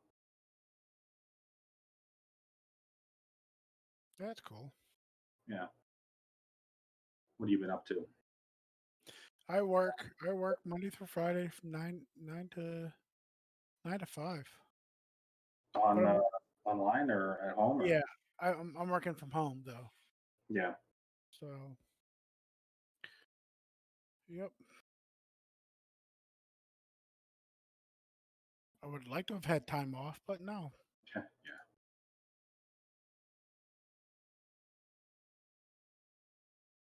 So your Kickstarter seems to be doing pretty well, huh? Yeah, that one did well. That one ended about a week or so ago. It did pretty good, and just trying to get Rambo shipped out of China. So that's hopefully leaving in the next week or two. Cool. Finally, for all this time, forever. Cool. And I got a bunch of other cool stuff coming up. Some new RPGs, new board game stuff. Do you do anything with BBG, then the BBG Con or anything like that? Board Game Geek, you mean? Yeah. Uh, I mean, my company went there once, Yeah. um, a couple of years back. We haven't been back for a while. I think they're doing a virtual, just like every other convention now, because every convention's canceled this year. Right. which is a huge bummer. Yeah. But They haven't canceled New York Comic Con yet. I think they did. They canceled San Diego. Oh, did they? Okay. Yeah, but I haven't seen anything about New York. I wouldn't be surprised if they canceled it. It's just too many people, you know. Yeah. So They canceled this one con I really wanted to go to because Jeff Anderson from Clerks was going to be there. oh really? And I need his autograph on my Clerks 2 script, Oh cool. but they canceled it.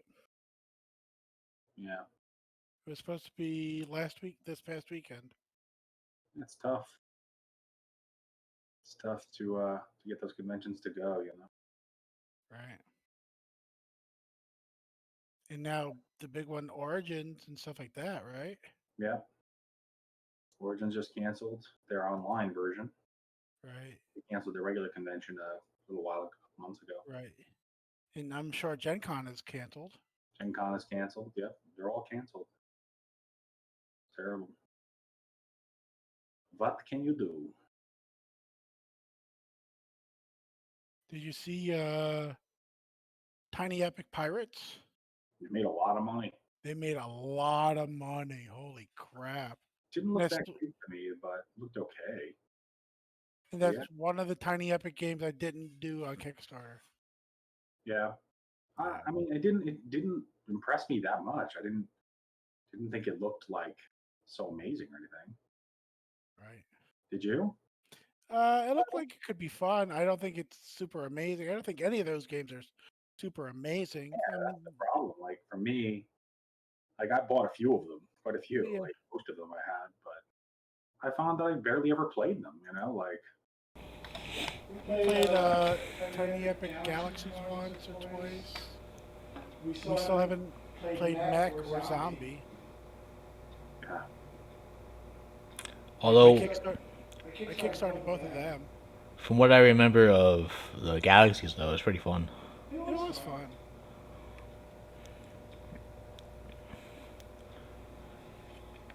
yeah, just you know, they're not that cheap for a small game, and you know, they're okay. I feel like all of their games are like they're alright. None of them are like, oh, I've got to play this game, you know. Sadly, Right. that's just kind of their thing, you know.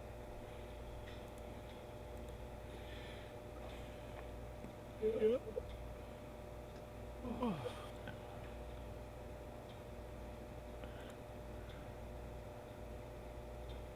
I think we're back. bless you.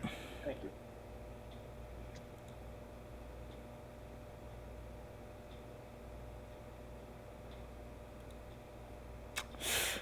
That's what you do. Okay. Yeah, everyone back? Everyone ready to continue? Yep. Yeah. Alright. Alright, so you guys see the gates of a town up ahead. What do you guys do? Welcome to the gates. There Alright. guards. Initially, no, you don't see any guards. And as you start to get closer, you start to see that there's actually a bit of a clearing that this village is, I guess, cut into the forest. I mean, they gotta get lumber somewhere, right? Yep.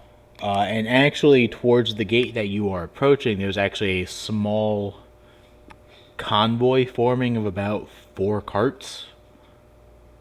They seem to be potentially traveling merchants. But no guards specifically. The gates to the village are actually open.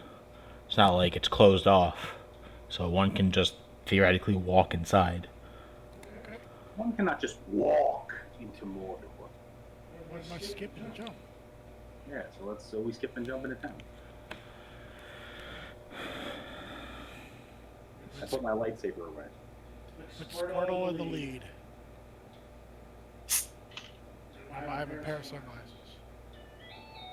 Let's start our own Squirtle squad. Just wonder what happens if you put him into the Pokeball. Does the fire sunglasses go with him or not? They do.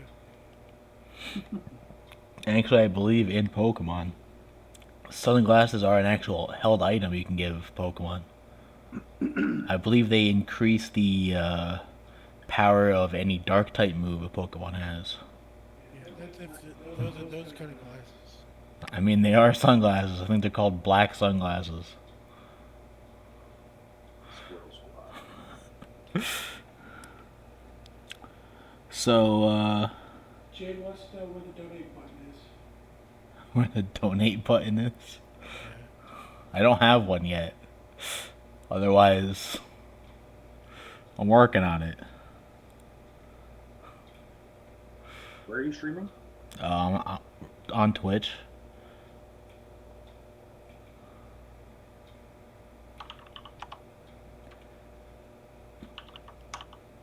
Now that I actually put streamer mode on Discord, it should be able to click on my name and go to my stream. But that's besides the point. We're playing D&D. Let's focus on that. Alright, walk into town. Let's roll. Okay, so we're gonna walk past the convoy for now. Yeah. Okay, I mean they'll probably be here as when you decide to leave, so you can always talk to them later. So you walk around, and this village is formed very crossroads like. It's pretty much just two major roads with buildings all across it, and more housing esque towards like the back. And you kind of immediately get the layout of this town, well, not town, village, pretty easily. The only real potential points of interest here being a general store and a tavern. No Poke Center? There is not actually a Pokemon Center here. That makes sense thematically. Okay. What would you guys like to do? We want to look for a shop to sell our stuff with. Yes. Alright, well, there is absolutely a general store. Definitely want to go to the general store. Alright. So, as you approach the general store, you see a sign on the front. This place is called Marv's Good and Stuff. Marv? Marv. M-A-R-V. Marv. Marv's Good and Stuff. Okay, say, hail, Marv. And, wouldn't you believe it, Marv hails back as he is behind the counter. "Hail and well met, traveler," he says. What you got to sell there, Marv? "Oh, well, what you looking for?" Well, powerful magical items to take over the world with. "Well, it's a little outside my area of expertise. I got, basic goods, Sometimes it's like you have one random item that's way above their stature. It happens sometimes. I mean, I got a couple weapons. I don't know if they're magical, though." What do you know, Marv? Come on now. "Well, I know trade. I know, the mercantile business." We got a couple scimitars, a couple of other items that we took off some corpses of some asshole bandits who are about to raid your town. We'd like to sell them to you. "Oh, you see? I can do that, too. What you got?" Alright, so I can give him the 4 scimitars, the 4 light crossbows, and the 20 bolts. Sullivan, you want to deal with this guy? Yeah, I can do that. What are we looking to do? Talk them up on minor stuff. And I also have this gold sword. The gold sword. I said that was worth 500, right? Yes. Okay. I'll take the gold sword from Jax. I'll go up and say, "Hey, Marv, Oh, hey, how's it going? you look like a businessman, right? I am, very much so. Well, let me tell you, we picked up something that I think you're gonna be able to move pretty quick. If I'm being honest here, all right?" Alright. And Let's I'll have a show him the look. golden sword. I'll sort of lay it out a little bit. Ooh, fancy.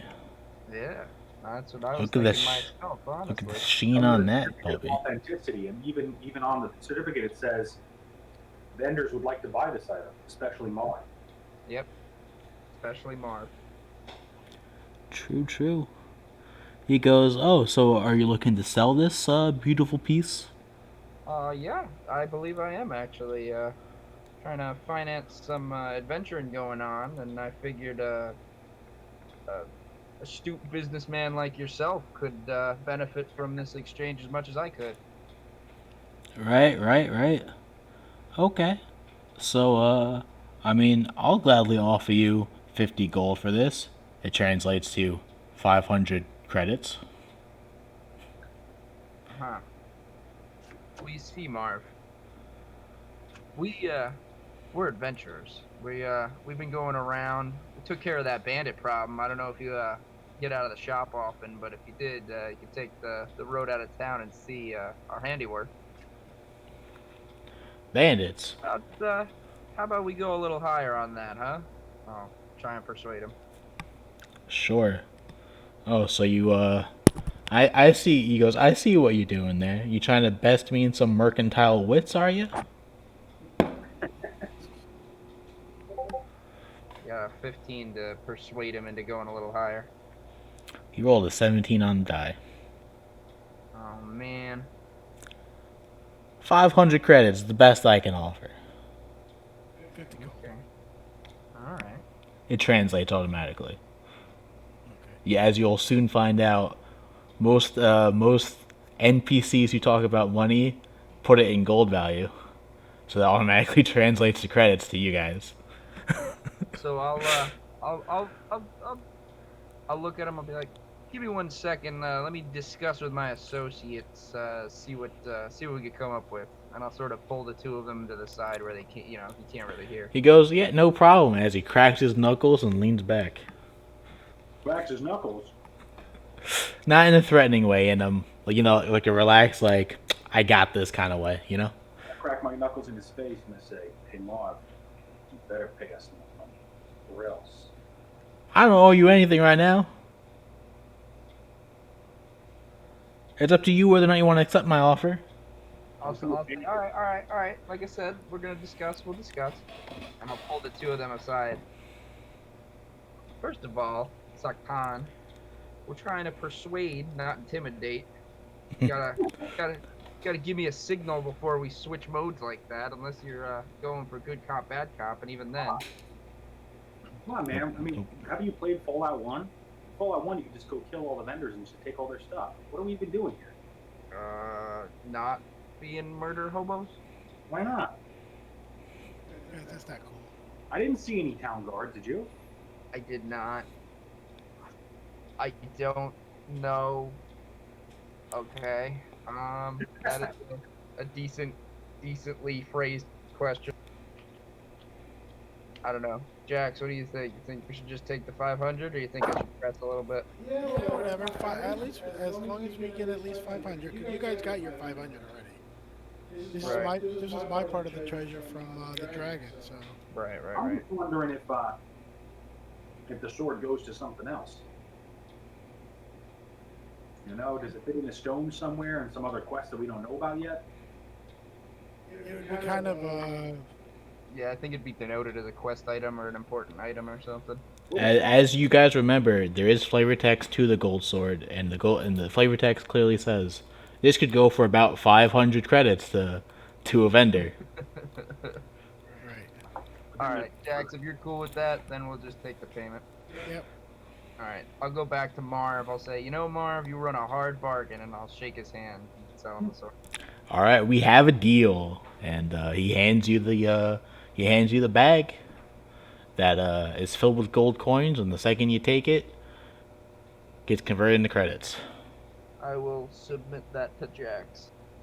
Thank you. Trade offer goes. What about the scimitars? The crossbows? All right, I'll go back to Marv. I'll say, hey, Marv, Yes, sir. Is there a weapon armor smith in this town, or would you say you're the guy to, you know, collect wares of that sort? Yeah, I'm the guy. Pretty much everyone comes to me for anything they need here. Anything. So there isn't like a blacksmith or weapon shop? A blacksmith or weapon shop? No, not here. I do handle and do deal in those kind of wares though. Hashtag general. And if you need anything made, I can put an order in to a friend. He's up in another village though. Ah. Where might that village be? Just north. Follow the trail north. Awfully You should find it. Marv, thanks. Hey Marv, you got a map for sale? Oh, a map. Ooh, what kind of map you looking for? Just of the local area? Just of the town? The village, I mean? I'll take one of everything if you got it. One of everything, huh? I'll file the maps that you have in stock of all the areas so we know where we're going. Okay. What do you got? So he has a map of the current kingdom you're in, Ah, which just sounds give me a second to bring up the details, and I will tell you about it. Uno momento. real. I got a really silly question. Yeah. What's the name of this town? Oh, funny you should ask. And then a pause in space and time happens. What do you guys want to name this town? What is this, a legacy video game? Yeah, certain areas. I'm gonna let you guys put your 2 cents in to make the world development more an us thing than just a me thing. Alright, Wingleberryville it is. I'm just kidding. A little bit. What about Marv Town? Turns out he's the mayor the whole time. I was thinking Marville, you know? Marville? Marville. Marv. Joke's on you. He is not only the runner of the general store, but he's also the town mayor. He's also the mayor. He actually Yeah. founded this town about 50 years ago with him and His son? He does in fact have a son. Oh. Welcome to Marville. Alright, Marville it is. Why not? Which is exactly why I'm glad we didn't go murder Hobo, because we would have killed the mayor. You would have killed the one and only Marv. Could have been Stockton hold instead. I would have had to kill his son though too. It's gonna be Marville with a hyphen. Marv. I like Marv. Good old Marv. Better than the last shopkeep I remember. Last shopkeep. Guy didn't last 2 minutes. Alright, so, you ask what's the name of this town, and he goes, funny you should ask. It happens to be Marville. Very cool. So, what else can I help you with today? So, out of game, you guys think we should sell the weapons to Marv, or should we find that other Yeah. town? Just sell them tomorrow. We don't need the encumbrance. Okay. Okay, how many are there? 4 of each. Low level jank. 4 of each for crossbows and swords, or And scimitars. And crossbows? 20 crossbow bolts. I'll go to Marv. Let's see. We have some of the stuff we picked up from those bandits we took care of for your town. Oh, Wondering if you could get any use out of them. We got well, looks I'm like very 4 interested. crossbows, 4 scimitars, and about 20 bolts here, give or take. So Is that all you managed to find? Yep. Oh yeah, there's also a wagon that we'd like to sell you, but we couldn't carry here. Would you like to buy it? Oh, a wagon, you say? Well, I'm not necessarily too interested in a wagon. I got plenty of those myself. But you guys didn't happen to find, let's say, a locked box of any sort, did you? We did not. Must not have been the same bandits then. So you know about the bandits. I know of some bandits. Well, actually, I'm kind of taking a guess here. I don't know if it was bandits. You see, you remember that friend I was talking about that runs that smithy up in the town up north? Well, I ordered some. I ordered a shipment of some really nice made arrows from him, and they haven't arrived yet. They should have been here about a week ago. So I assumed that maybe the caravan he sent down, or the messenger he sent down, might have been attacked. Well, you know, Marv, I do believe we could be of great help to each other.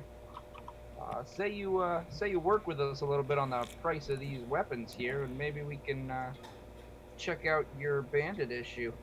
Maybe we'll go look around and see if we could recover this box you're looking for. Well, let me take a look at these weapons you got here first. He takes a look. You see, these weapons they don't seem to be very well made, but I'll offer you about 200 credits for them. Pretty good. No, it's not. Scimitars go for 25 gold each, as does light crossbows. So that's 100. That's 100 gold. Say, well, Marv, you see, It's selling at half price. We should get about 1,000 credits for them. well, hey, Marv, seeing as we're gonna be trying to take care of this bandit problem for you, we're gonna need to try and finance ourselves like this, rations and such. And if you think about it, probably gonna spend a good amount into your town. So let's say about I don't know, 1,000 credits. All right. So if you're willing to see if you can find the shipment for me, I'm willing to up the price. Now I did actually put out a reward if anyone could find what I lost. So if you're willing to work with me here, I'll tell you what. I'll give you about 750 credits for what you got here, and if you can find me what I'm missing. Can we kill him now? No. We'll take the offer. Damn it. Yeah, I'm thinking that's pretty decent. You're lucky this time, Marv. You know what, Marv? I think we can work with that. That's fine. Alright. Plus the reward. Plus the reward. Well, I was already including the reward there. Damn, Marv, you're a cheap son of a bitch, aren't you? Well, you didn't ask me the details, now did you? I just did. Here. Come on, Marv, fill the guts. He hands you a sack, says, "Here's the money I'll give you for the items now. When you come back with my shipment, I'll give you the rest." So how much are What we did he gonna give us get now? Gives you 250 credits now. Promising 500 credits upon return. Yeah, you can kill him now. Again? All right. No. Come Yeah. on. No. Nah, Martin will be a cheap son of a bitch. We'll raise his town to the ground. Yes. Well, how about not being murder hobos, huh? I just want to be a murder hobo, and then Marv brought it after me. No. It's fine. We'll take Name a it. goddamn town after this guy, and he's trying to like blue ball me like this. Like, come on. Well, you guys took the bandits' weapons. The bandits don't have pristine, untouched, well-made weapons.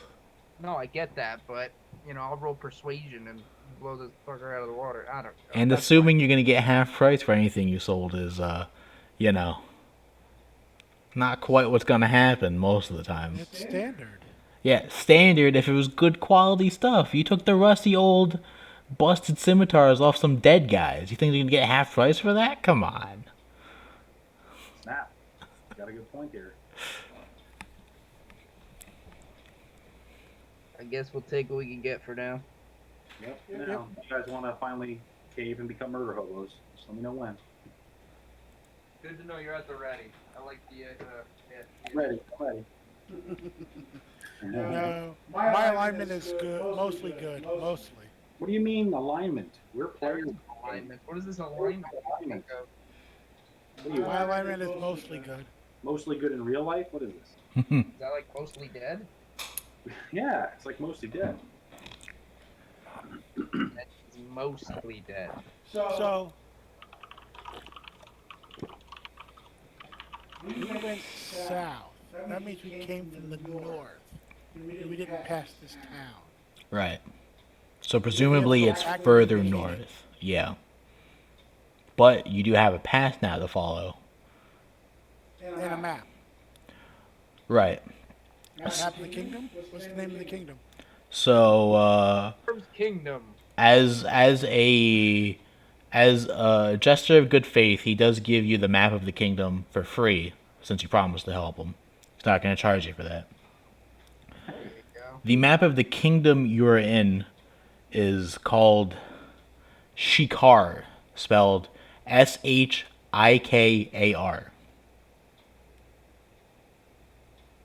Okay. And you are actually kind of towards the northern border. So you're pretty up there on this kingdom. There are only a couple of dots spelled out with full on like major cities, most of which seem to be pretty far away from where you currently are. And it does show you a bit into the neighboring kingdom to the north. It isn't labeled, but you do see a dot for a major city not too far off from the border, which is way closer than the other ones of this kingdom. Okay. So Marv, what's the name of your friend? What's the name of the city that, or town that he belongs in? And what exactly are you missing? All right. So my friend, the one I do business with, his name is Mark. Very generic name. I know, but we're very generic people. He works in his smithy up in the next town up called Marksville. Crazy naming scheme, I know. He didn't found this one though. He's not the mayor. Different Mark. Different Mark. Different Mark. I asked him to make me, since I was running low on arrows and the hunters in this village need arrows, to go hunting. I asked him to create me a shipment of about 100 arrows, well made with some of his finest stuff. Paid a nice price for it. I mean, me and Mark, we go way back. So he's like, no problem. Put the order in. I get a letter saying it's on the way. I know it's nowhere near as long as a week travel away, and here I am without any arrows. Did you prepay for this shipment? I mean, yeah, that's how we do business, so I'm a little upset. Someone do out of game. Someone do quick math. How much is 100 arrows worth?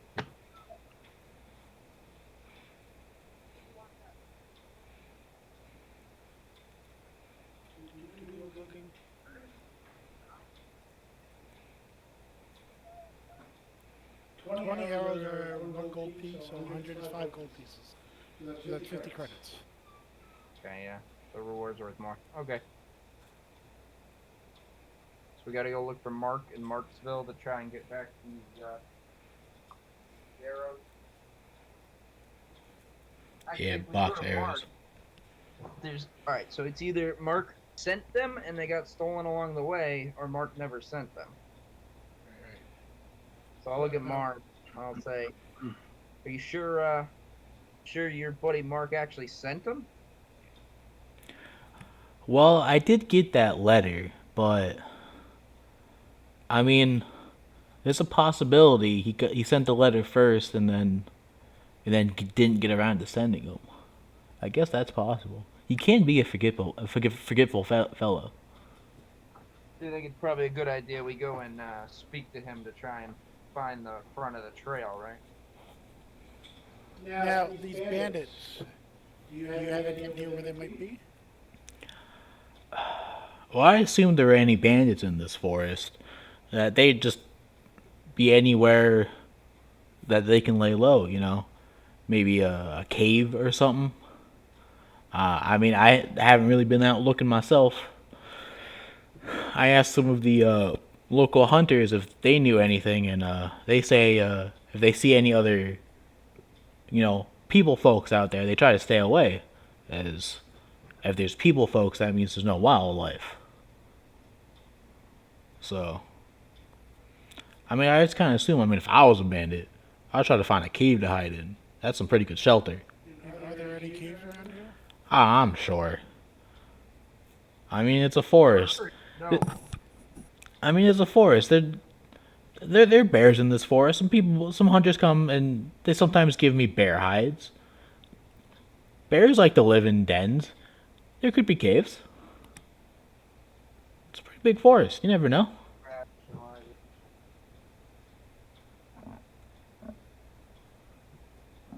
Any caves that you know of in the area? Mm, not really.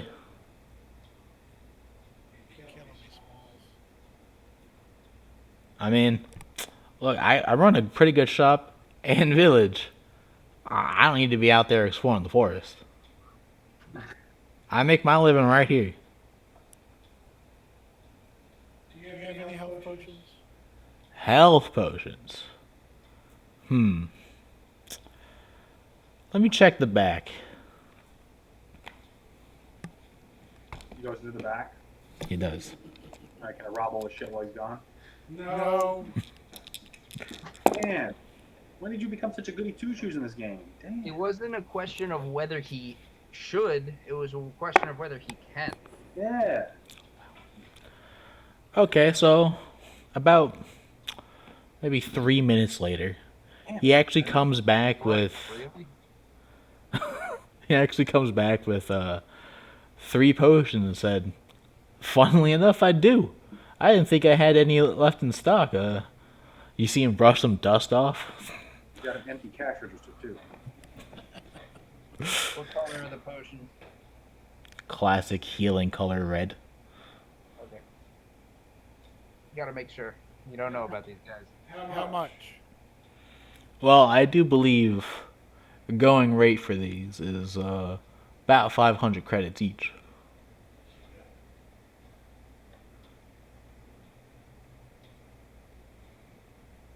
I'm gonna give you 100 credits for one. Ooh. 100 credits, you say? I mean, I'm more than willing to let you guys take one of these instead of the cash reward if you bring me back the shipment. We might need these on the journey. Well, you got Running the into trouble, and you really want those arrows back. We're gonna need some backup, such as a healing potion.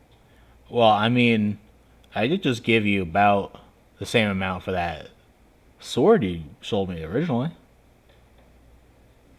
Trying to break even. But you didn't even know you had them, so this is found money. So here's 100 credits. Give me one.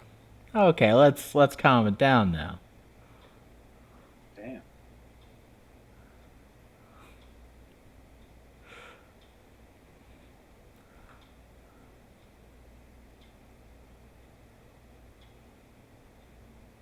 Being a murder hobo really is tempting, isn't it? Hey, you guys. No. It's just so tempting. Come on, Marv. Then you found 3. Look, if I didn't ask, you wouldn't know. You wouldn't know you even had them. I mean, look, if you guys are so desperate for money, I'm sure you can find more work around here. You know, why don't you head over across the street to the tavern? Owner always has something they need done. Or hell, even check out the wandering merchants outside. Maybe they have some for cheaper. Maybe they have some work for you. Okay. some money. No, you chose not. I mean, if you give me that shipment, Isn't 100 credits worth more than nothing? 'Cause I'm sure you didn't buy it at 500 credits. I mean, what do you take me for here? Some mercantile newbie? How long have they been sitting in that back room? Honestly. Well, I mean, sure, we don't get too many travelers out here. But every once in a while, some of the hunters save up to grab an extra one.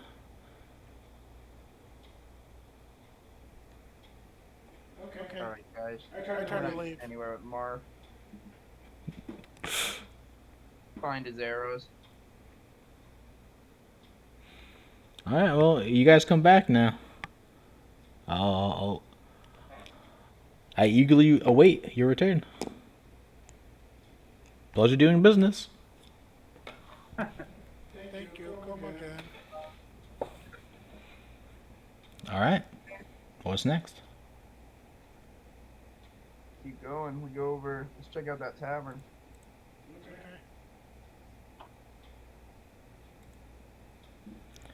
Okay. Check out the tavern. We get that instant sleep where we just sort of like, pay a few credits and then wake up when it's morning. I mean, potentially. Alright. So you walk over to the tavern. And, funnily enough, as you look at the sign, it says, it's the Marville Inn. Not very creatively named tavern, but a tavern nonetheless. I never should have made this guy mayor. So you walk inside, and there aren't too many people currently here drinking. It's about midday-ish, so there's not like too many patrons out drinking. There are a couple people you presume to be hunters at one of the tables, maybe planning out their hunting grounds, working together or something. But other than that, not much. And behind the counter, you see a half-elf woman tending to some cups, cleaning them up, doing her thing. What do you guys do?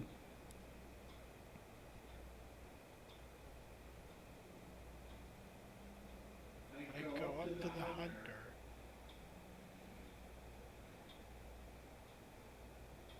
Afternoon, sir. Okay.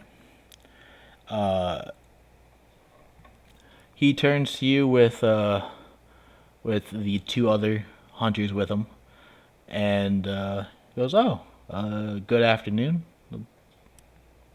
What you up to?" We need some information. Okay. What do you need? Can I buy you guys a drink? Uh, well, we'll never say no to that, right, guys? And they agree. Alright, so I motion over to the barkeep, and I say, one round over here for these three. She looks up, not realizing a couple of people walked in, and goes, "Oh, okay." Starts grabbing cups, filling them, brings them over. We're looking for some caves where people might be hiding out, some bandits. Have you guys seen any? Know where these bandits might be hiding?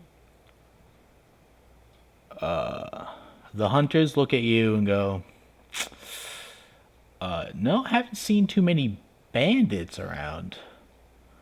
We normally hunt in this area, and you see them point on their map, which is really more of a local area, to like the east part of the forest, where there's like a little lake. Like we normally hunt around here. Haven't seen any bandits. But as you guys are talking, the barkeep actually was like, "Oh, you guys look for bandits? Funny you should say that." I too am looking for some bandits, and I know where they are this time. Oh man. Well, we killed some bandits. Oh? Tell me. 4 of them.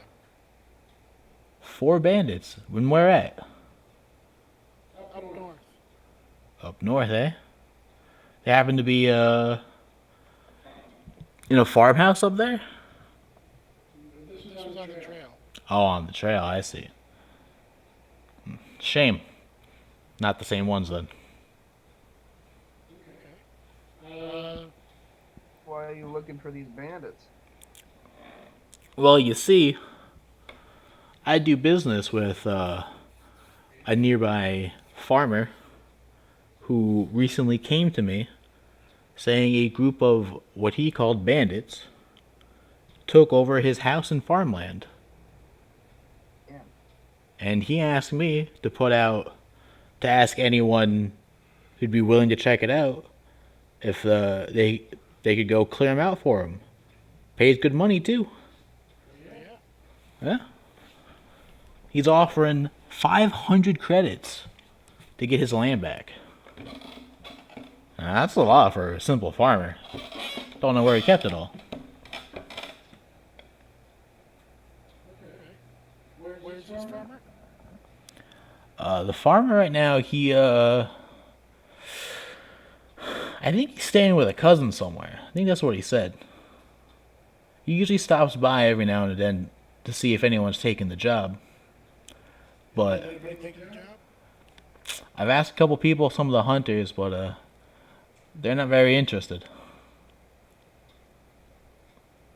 Although you guys seem a lot more capable than these lonely fellas. And she points to the hunters. You know anything about potential reward? Potential reward other than the 500 credits he's offering for his land back? Yeah. Well, I don't think anything extra than that. I mean, I'm sure he'd be very grateful. Maybe he can offer you something. Or something like that. Or... I mean, yeah, I'm sure if once he gets the news that his land's been cleared out, I'm sure he'd gladly give anything else he can as gratitude. But I mean, I think the 500 credits is generous enough. It's not every day you see someone with that kind of money just flashing around. You didn't lose your land, and you're not risking your That's life. true. So if he can't do it himself, he's got to get his land back. I'm sure his land is worth more than 500 credits. What if we just kill the bandits and just take his land, right? I mean, right? I mean, if you put it that way, seems a little rude, but I mean, put it that way, I guess. Just hypothetically, We'll take the job. Sirs, can I have that map? You want this map? Do you want to have him mark it on our map? Yes. Yeah. Oh, yeah, I can do that. Sure. And you unfurl your map of the entire kingdom, and he's like, okay, so you see this little dot here? That's this village. And the farmhouse, and he goes like a centimeter over, is about here. Roughly. Okay. Now, on your map, where is it? Okay. So, towards the middle is Marville. To the northeast is the area they say they're hunting at with the lake. Well, it's more east by northeast. And he shows you a bit north past where the river starts to split off from running parallel to it. So further north than you've been. You see another little clearing on his map, and that's where he points to. Okay. Alright, so can I have that map? And this map? Yes. Sure. Awesome. 5 silver. I just want your drinks. Yeah, but I mean, we use this map. Okay. buy another round of drinks? Buy me another round of drinks. It'll be 1 silver. Killing me, Smalls. Oh man, but just if one or 5 silver is too much for you, just kill the vendor and just take his stuff. It's a big deal. 1 silver is 1 credit, by the way. I know. I know exactly what it is. Just take the vendor out. Keep it easy.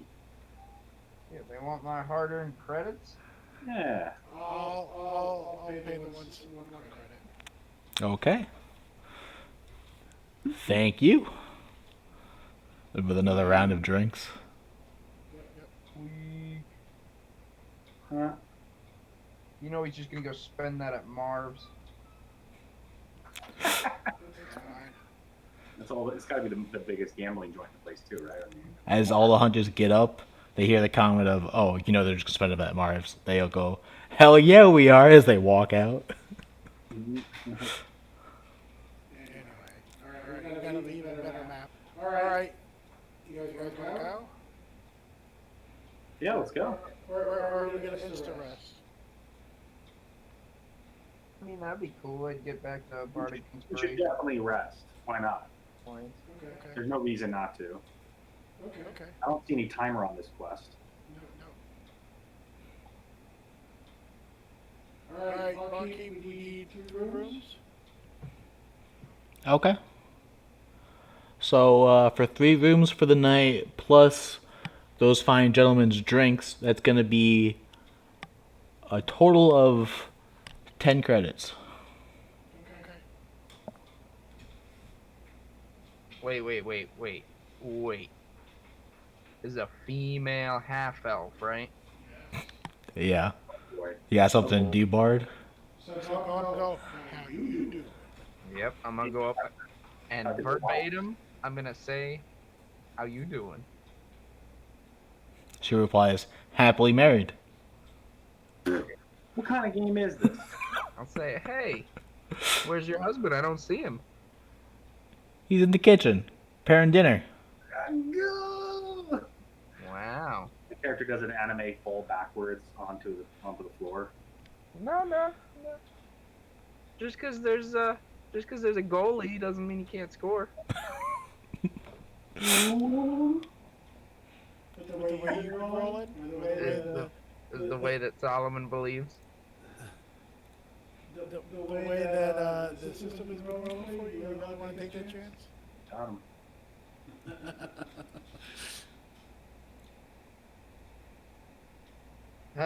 Nah, just pair the credits then.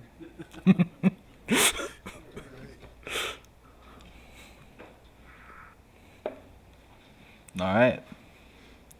So, in very video game fashion, you guys go up to your rooms, and as you go to the bed, you get a pop-up option that says "sleep?" question mark, and then a little slider for how long you want to sleep. How long is it for full rest? 8 6 hours. 8 hours? Roughly 8 hours.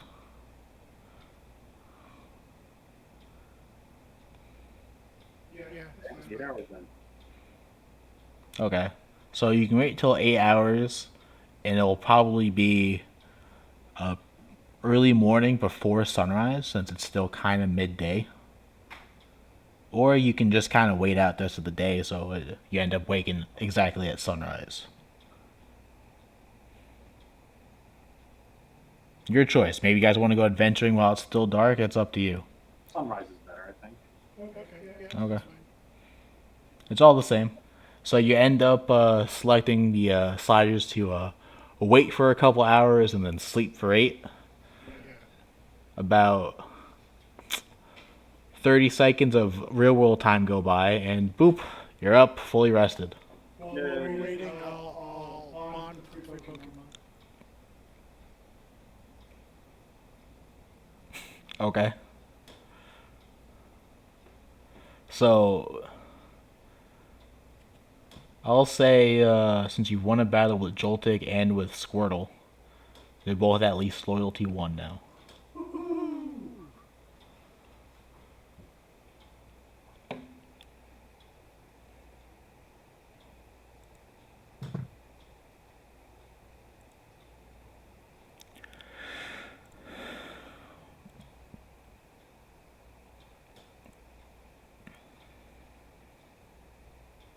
What happens when you bond with Squirtle in the 5e version of this game? The higher the loyalty value of your Pokemon, the more of a bonus they can get.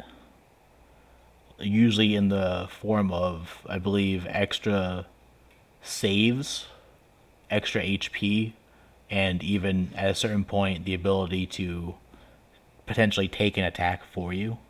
Okay, cool. But it does require some work to get to those points. Does Cool. full resting heal them all up? Yeah, the Pokemon as well too.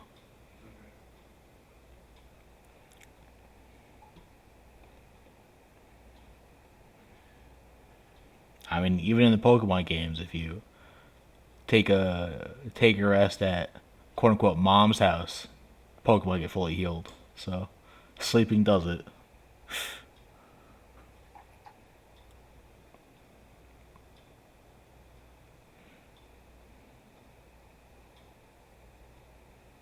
Cool.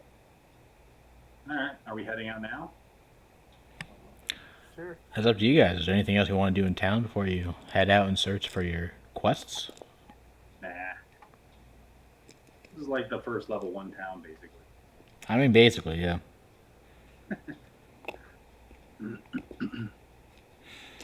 All right.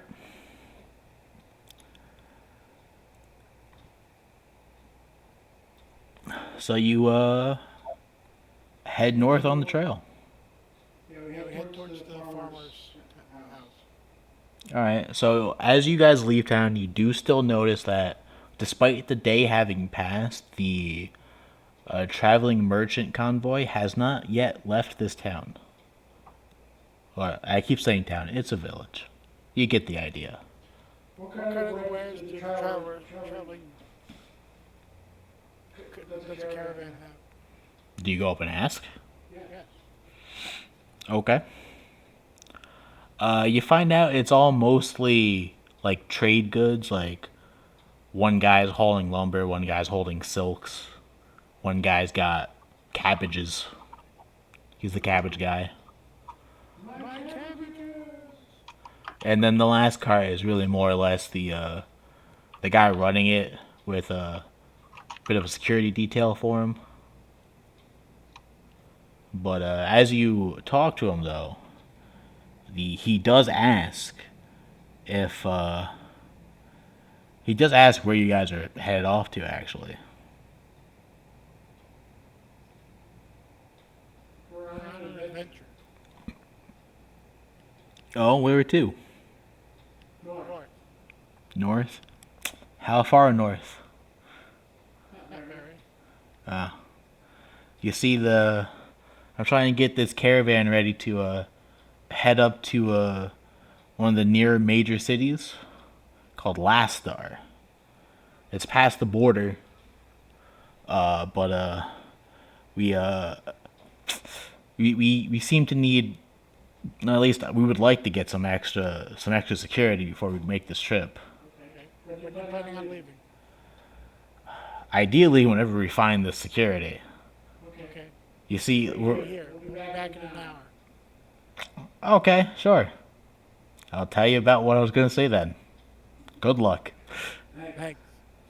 Right, guys. Let's go. You basically did that thing like, oh, he has another quest. Skip, skip, skip. Okay, cool. Alright. And you head north. Well, we're not going to leave until they find more security. More security. We'll get it when we come back. Yep. Any issues, guys? Nope.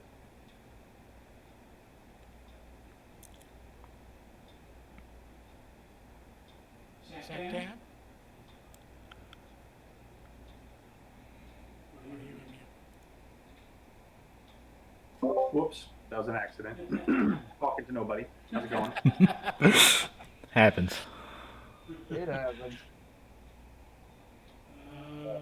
Okay, so we're down to the farmhouse. Let's do it. Okay.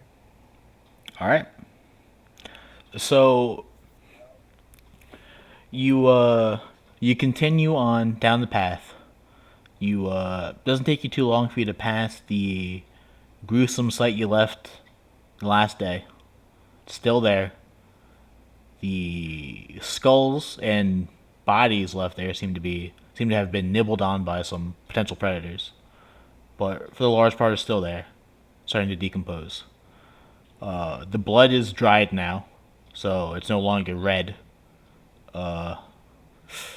Still a pretty fucking gruesome sight. Okay. Cool.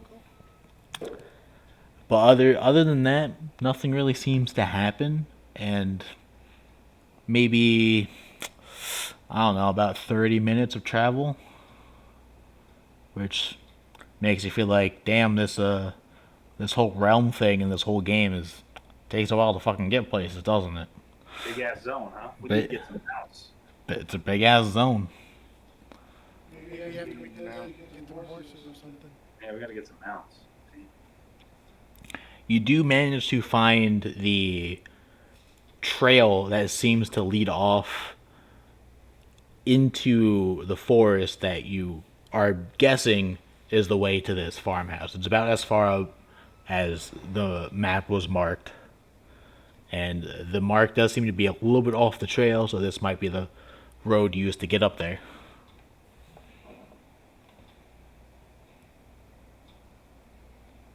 Okay. Keep going.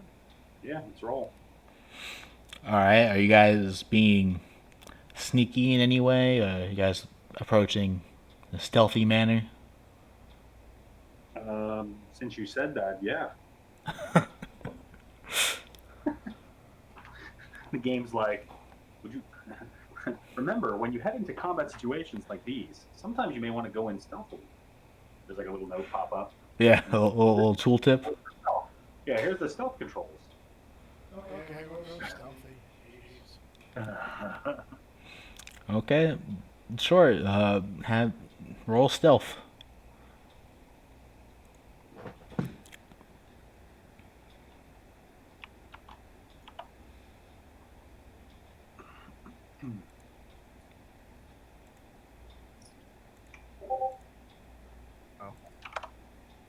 Whoa, 22. 6. Either way, group roll or regular, we're doing.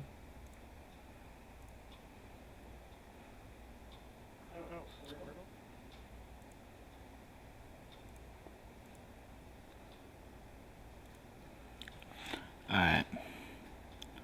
So.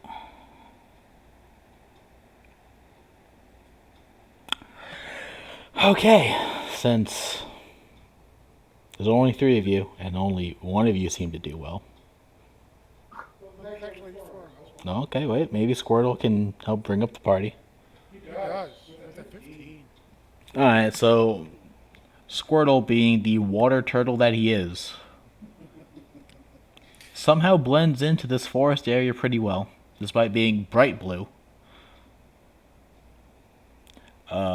Saktan also is able to keep low in the bushes, whereas Solomon and Jax, you do your best, but you keep hitting sticks and breaking branches, and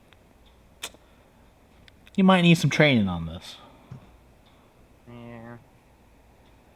But you start making your way out to the clearing, and gotta make a roll here.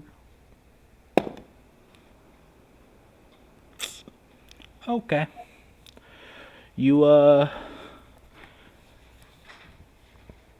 make it to an area where you can now see the farmhouse itself.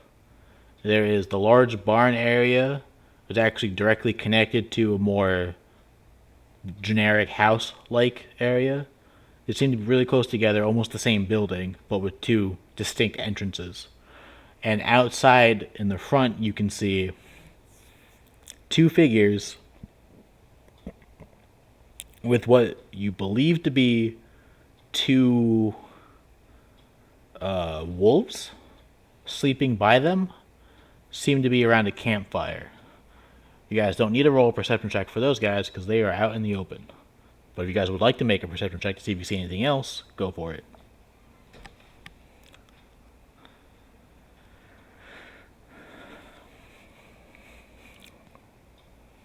Uh, um, 18.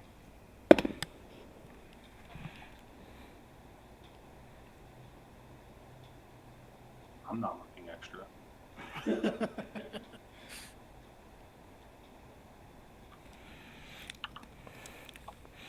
Okay, so you two guys,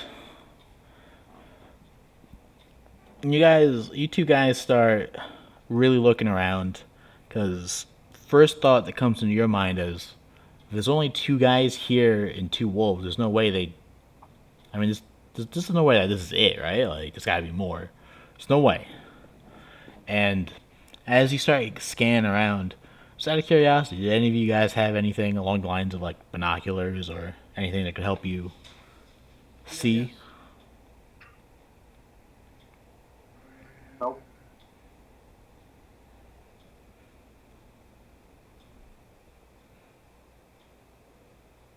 No, I guess not. Well, okay, that's fine. So just using your own two eyes, you kind of notice uh, n- there is another building not too far from the farmhouse that seems to be a silo. You know, probably where this farmer stores all his grain. You know, classic farm silo. But near the top of it, you kind of see like something shine a bit, and you're not quite sure what that is. Okay. Just something to keep in mind. But other than that, it doesn't seem like there's anyone else around other than just these two figures seemingly pounding around near a campfire. Let's go up and say hello. I walk up. I say hello. Okay, so you break stealth for this, I guess. Yeah, stealth is for losers. I'm just in a campfire. I didn't do anything wrong. Okay. So as you walk out of your hiding spot and walk north, you hear a horn blow and a female voice yell out from the area the silo's in, "Branded ones incoming, defensive positions." And immediately you see the two people in the around the campfire spring up and look at you. I They wave don't over. they I don't say, do "Hey, anything yet, but they do look at you. I'm not a branded one. I wave over.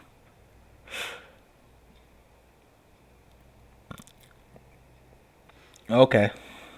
So you wave them over. I wave over. I say, I come in peace. They they see you. They're like, okay. Just come up. We can have a chat. All right, I go up. Do any of you guys follow? Yeah, I'll go up with him. Okay, as you go up, they're like, okay, okay, two of them. Yep. Anyone else? Jax too. Fine, whatever. Okay. Three of you. Any more in your group, or just you three? That's it. We're not an army. We're just some nice folk passing through. Okay, okay. Well, we can have a conversation if you want. Just a little on edge. Who are you folks? We are we're refugees. Our Refugees. our village, not too far from the north, was attacked recently. Was it attacked by the Marville town? I no. Oh. Who were you attacked by? We were attacked by people not too much unlike yourselves. Oh, really? Yeah. Did they kill anyone? Oh yeah. And did they take their stuff and run away with it? Uh, I don't know if they ran away with it, but they took all the people too. You kill any of them? We were no match for them. We could barely touch them. I'm sorry to hear that. Maybe there's a way we can help you. Uh, I mean, I guess that depends. You guys don't happen to be necromancers, do you? No? No? You like necromancers? No, they're the ones who attacked us. Oh, we're not necromancers. Okay. Not even close. Do you know who the necromancers are? No, but we were trying to help some people from Marville, and they're looking for some stuff that got stolen by some bandits, and we're just trying to help. But you're not bandits. You're refugees. No, we're not bandits. You know, I have a good idea for you folk. Why don't you guys go on down to Marville? They look like they need some more people in their town. Maybe you can get a job there and perhaps find some safety in numbers. See, we tried that though. And the guards there, they thought we were bandits. Oh, yeah? So they didn't let us in. Did you end up finding anybody walking through the forest trying to bring some arrows somewhere, maybe? Or No? The only thing we managed to find was this farmhouse.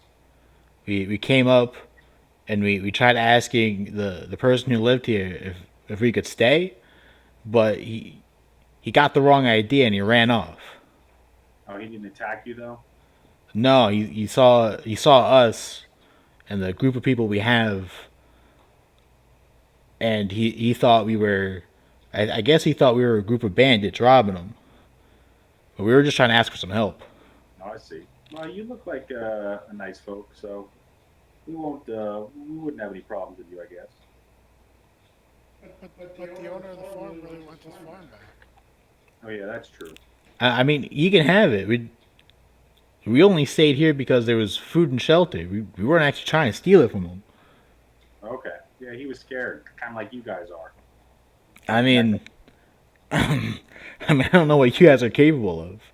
Last time we saw a branded one, they ruined our village.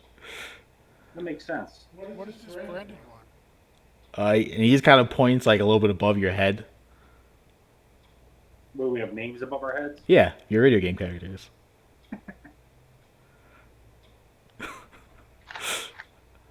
And now you know that these NPCs can tell your PCs. That's funny. Maybe we can click the reboot button at some point and change. Maybe. Okay. So why don't you guys all mosey on along? This way we can give the farmer back his farm. Yeah. I mean, we're more than willing to work out a deal with him. Maybe you can just ask him to come back and not be afraid of us. Yeah, that and we're just looking for a box. You guys find any box? A box? No. What's up with the silo? Oh, that's our friend. She's she's really good at range. She's a hunter. Vantage points and all, you know. How'd you even see her up there? She's usually pretty good at hiding. Yeah, I didn't see her. I didn't even look. Honestly. I notice a lot. Yeah. Scary. Okay. Well, look, we really don't want any trouble, so I mean, you can get the message along that we're not out to actually steal anything or hurt anyone. We're just looking for help. Pay the farmer back for the food that you eat and all that? I mean, yeah, whatever we have, I'm sure we can work out a deal. Maybe you can work on the farm and earn your way. Yeah, I mean, if he lets us stay, that's something we could definitely work. And you're a bunch of refugees after all. I mean, we'd be glad to work something out. All right, refugees. Sounds good. You don't look like you have any good loot on you anyway. Look at him. Look at his stuff. Yeah. So as you take a close look at these guys, the one guy who's been talking to you kind of has a similar get up and equipment other than the clearly fantasy stuff that Solomon has in terms of armor and a rapier and just a bunch of like just kind of similar style of clothing. Obviously not the wrist launcher or any blasters. And the other guy seems to be wearing kind of nothing except for like hide pants. He's got a And- loincloth on. I mean, pretty much, except you can see he's extremely buff. Like, and he hasn't said a word yet, but he Yeah, looks like he's like ready to punch punch on him. someone in the face. Just curious, how you guys how you feel about vampires? They both kind of look at you and is like, why? You know one? Taking a poll, you know, trying to get some statistics down, seeing what the general feel on vampires are. Man, that was a chat option. Wow. I mean, I work for Gallup, you know how it goes. we won't bother them, but they won't bother us. Good answer. He says we keep grin.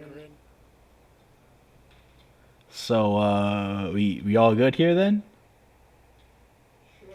We'll go back to the farmer, the owner, and we'll work out a deal. Okay, yeah, we'll be here. Okay. No, you better be careful on taking those defensive positions. Some people might think that means you're going to attack them. I mean, anyone coming up this way, we kind of assumed might be coming after us. We seem to have already gotten a bad rep. I didn't attack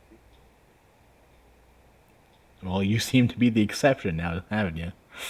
I don't know. I don't know how many.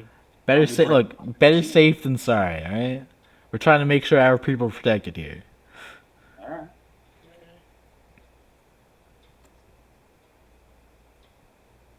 Alright, so we leave? Yeah, we'll go find the farmer. Okay, so you guys going back to town, or Yeah, go back to the town. Go back to the tavern. You say, where's this farmer? Where's this farmer's cousin?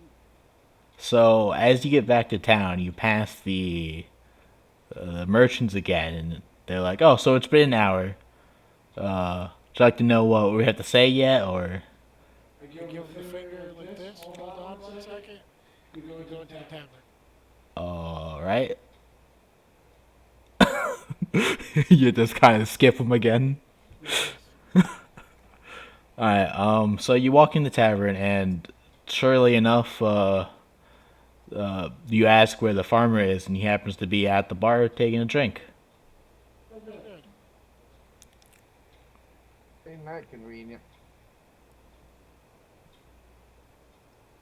Who wants to do talking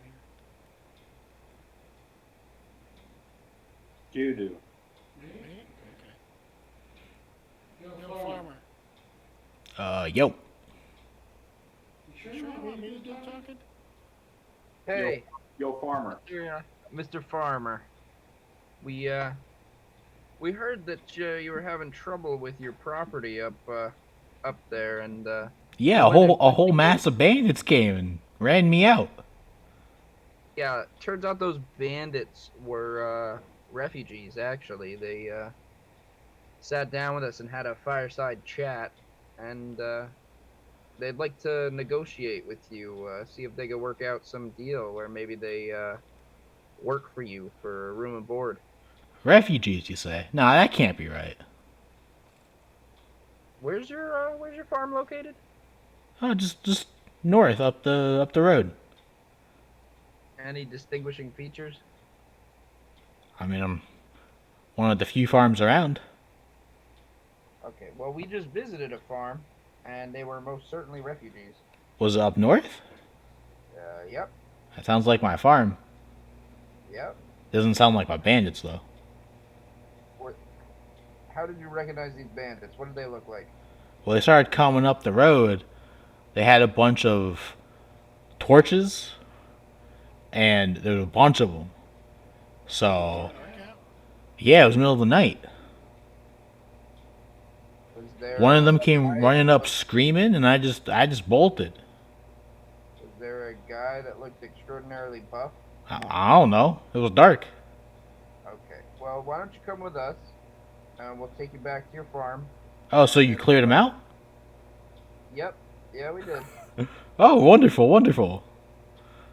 You got Yeah. that report?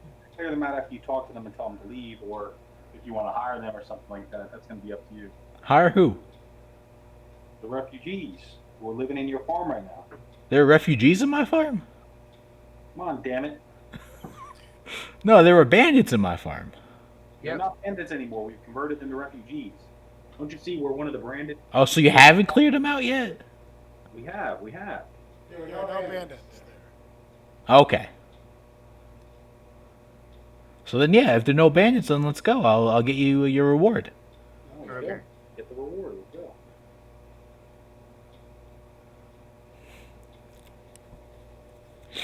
Okay.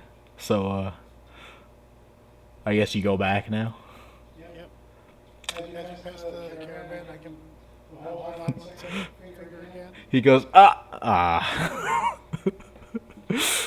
And, all right, so you make it back to the farm, and the farmer, once there, you see the group again. He's like, see, I told you they're bandits. You need to go clear them out.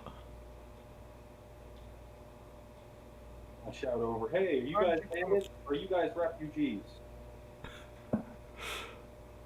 After a bit of conversing, you manage to calm down the farmer, and they end up talking. And And he finds his long lost love and they live happily ever after. well, eventually a deal gets worked out, and he does hand you your 500 credit prize. That's right. See, we didn't even have to kill nobody. But did we get the experience of completing the quest in a different way? Question.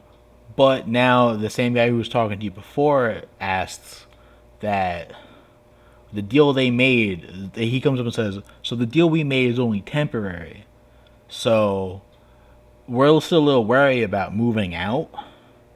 If you can find these necromancers that attacked us, then we'll know it's safe to go try to go back to our village, maybe rebuild. All right. If we find some necromancers, we'll just kill them. Yeah, Okay. that sounds good. Where were they? Last time you saw them? So the town we were at is like a day-ish travel south of Marsville. They seem to be heading up this way. We tried warning Marsville that they might come and attack, but they don't seem to have done that. So we thought they were coming up north following us, but we're not too sure.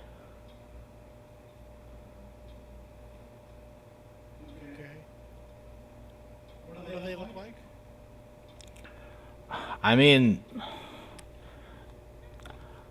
they look like you.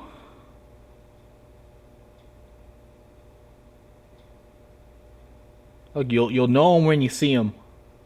Were they branded? Yes. And what's in it for us? I mean, we can see how much credits and stuff we have. We can scrounge up and can give you anything we got.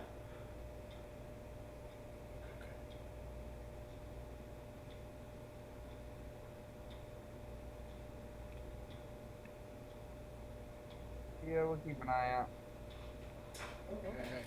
Let's go do the caravan, and then we can work on the necromancers. We still have to find the arrows. Oh yeah, I forgot about that. Fucking Marv. Fucking Marv.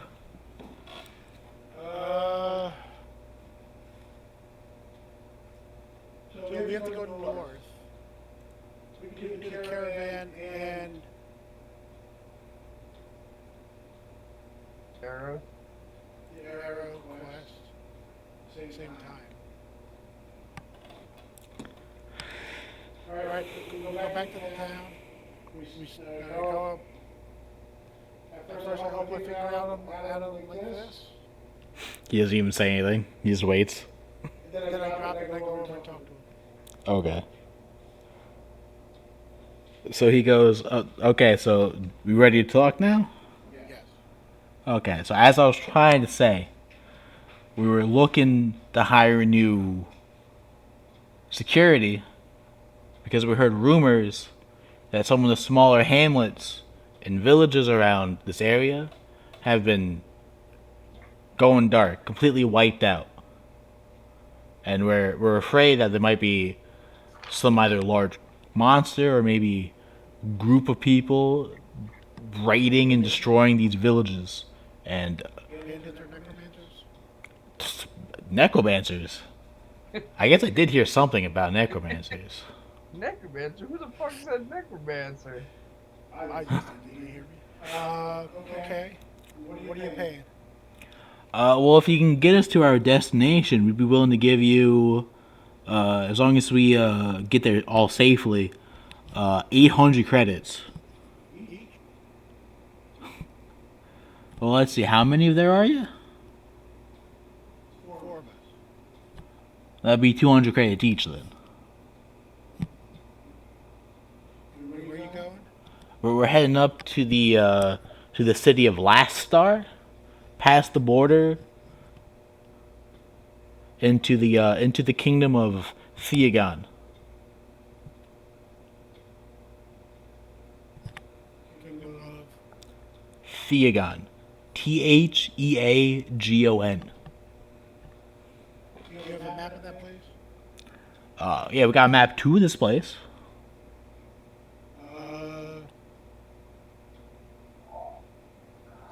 We just have to make one quick stop in Markstown. Or Marksville. Yes, I do believe that's on the way. Okay. Yes. All right.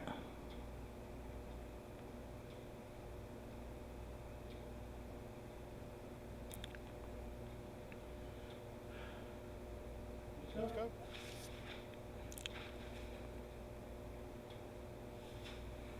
Should we go north? Yep. Sounds good.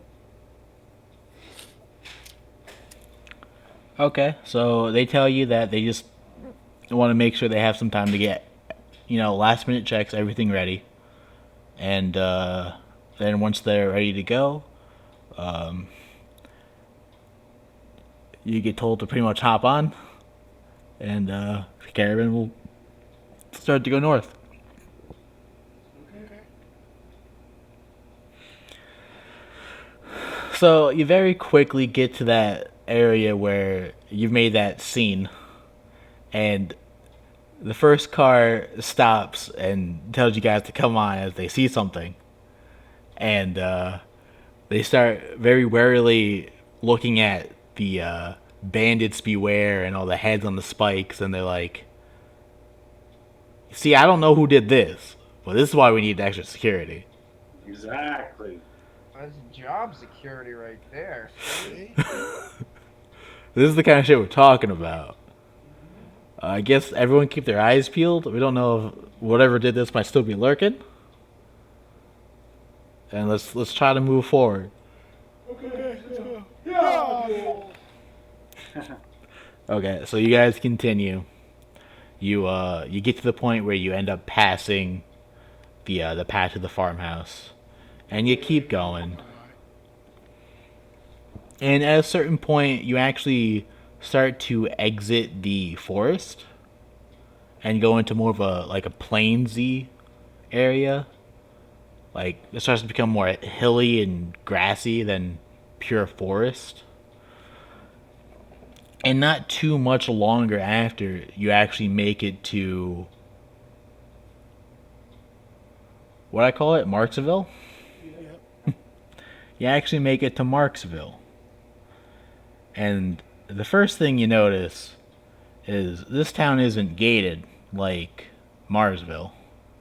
It's very Wild Westy where you can just kind of walk in from any angle. And you don't see anyone on the streets.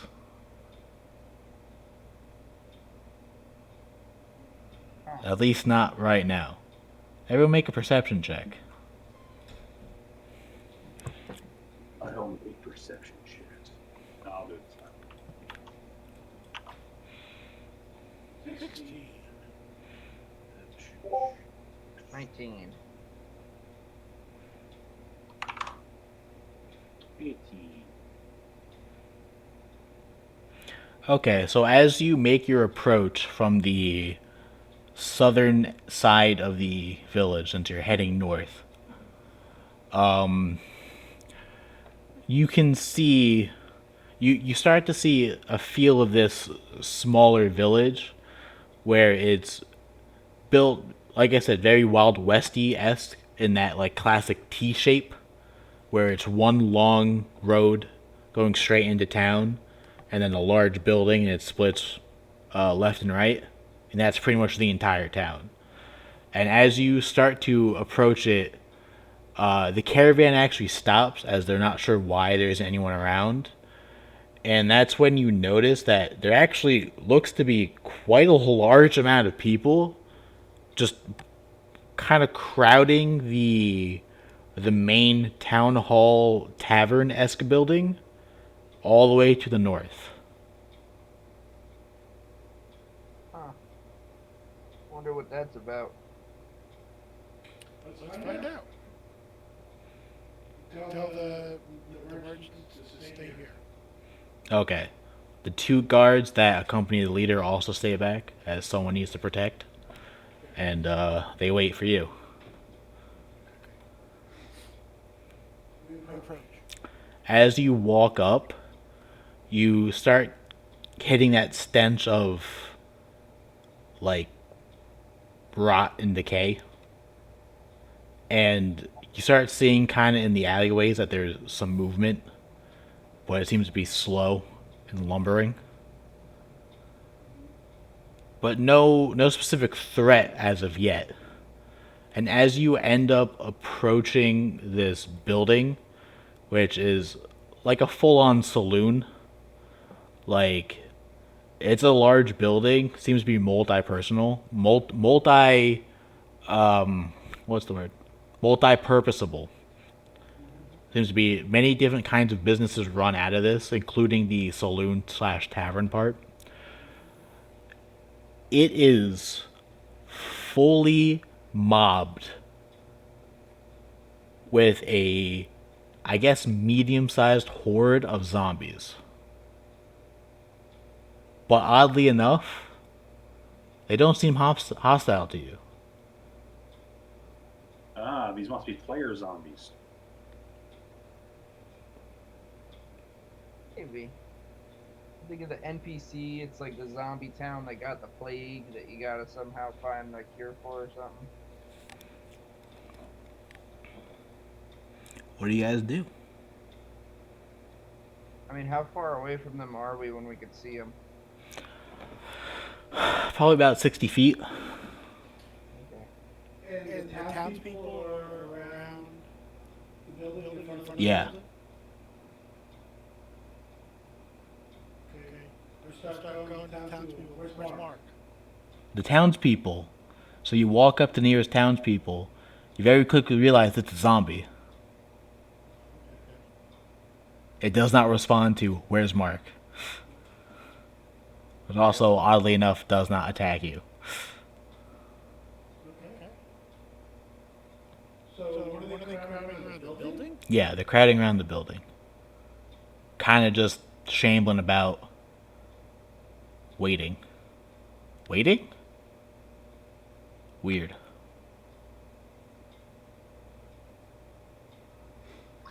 I have no idea. So they don't talk? Zombies? Not usually. So do we sit down fire this? Hello? Help is on the way, dear. I mean, it doesn't seem like it would be too hard to move through the crowd into the building. Okay. I'll do that. What's going on by my side? Okay. So, the rest of you follow? Yeah. I'll follow him in. Soktan, you going with? Oh yeah, of course. Okay, so you all start pushing past these zombies. They really aren't resisting your push. In fact, you accidentally knock over a few. But they just seem to be blocking the way. But you do manage to get through because they're not blocking it very well. And as you start to approach the doors, you start to hear, like, murmuring and muttering. Want to roll a perception check? Maybe you can listen in. Or if you just want to barge right in, that works too. Sure, you can listen. Well,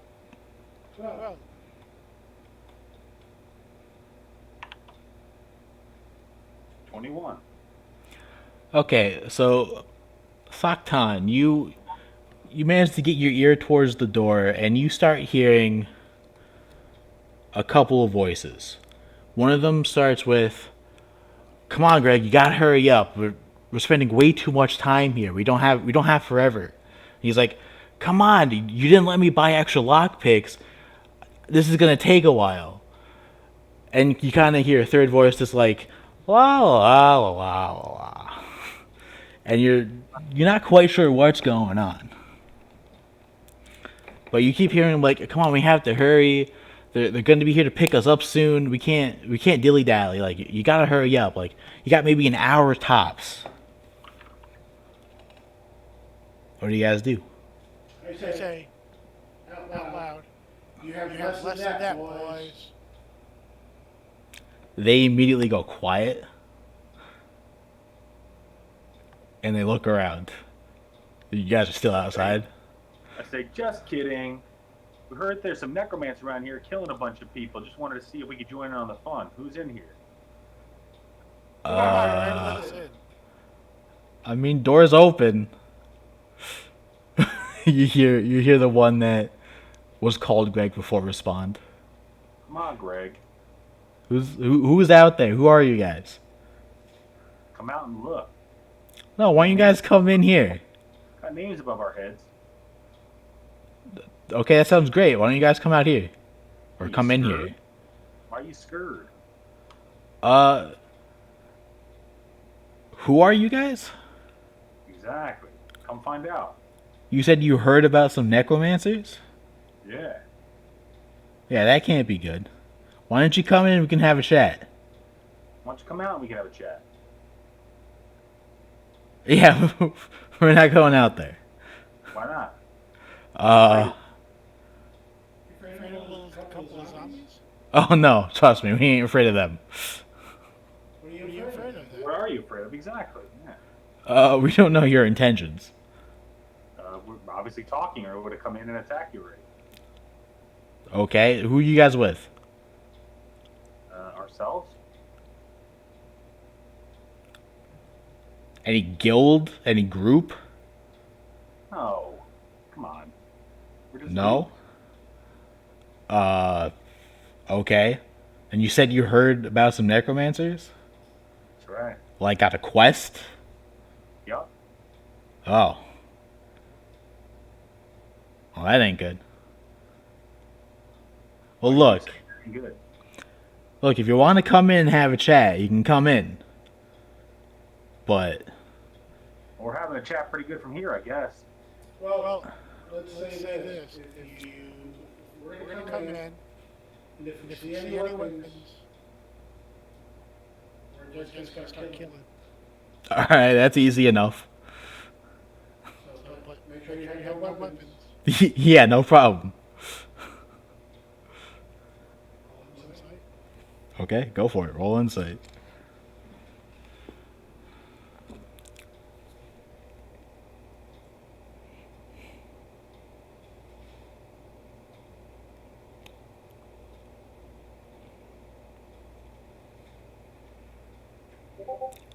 What do you do? I mean, you hear him, and he sounds kind of like cocky about it. Like, yeah, okay, no weapons, sure. And then you kind of hear him whisper, "Hey, Zam, put the stick down." Like, aw, really? But I like the stick. Put the stick down.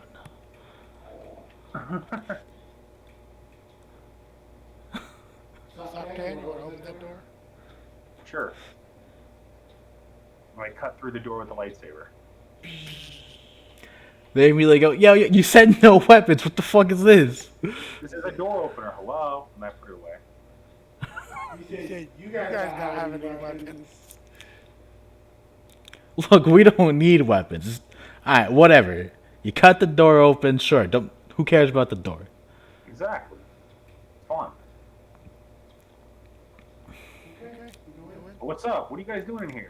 Alright, so as you enter, you see one figure sitting on upper banister, kind of just kicking their feet all nonchalantly with a staff, a quarter staff, intricately carved, just kind of on the ground behind them. And then you see one sort of crouched behind the bar area, and another figure standing to look at you. They're all wearing dark robes and all have red names over their head. Yeah? Those names read. Necromancers or what? Those names read. So the one standing behind the counter looking at you is named Phenomeno.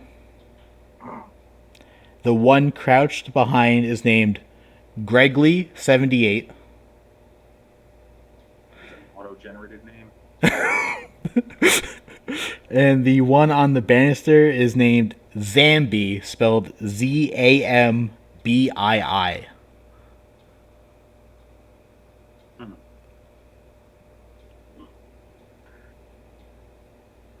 Who are you guys with? Who are we with? I guess you haven't heard of us yet, huh?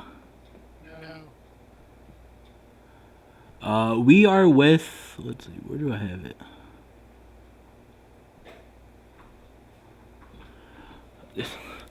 Well, I mean, we're with the Necronomenon. Necronomenon? Yeah, Necronomenon. You haven't heard of them? Say Necronomenon? that 6 times fast right now, and we'll spare you. Necronomenon, Necronomenon, Necronomenon, Necronomenon, Necronomenon, Necronomenon, Necronomenon. See, he's got it.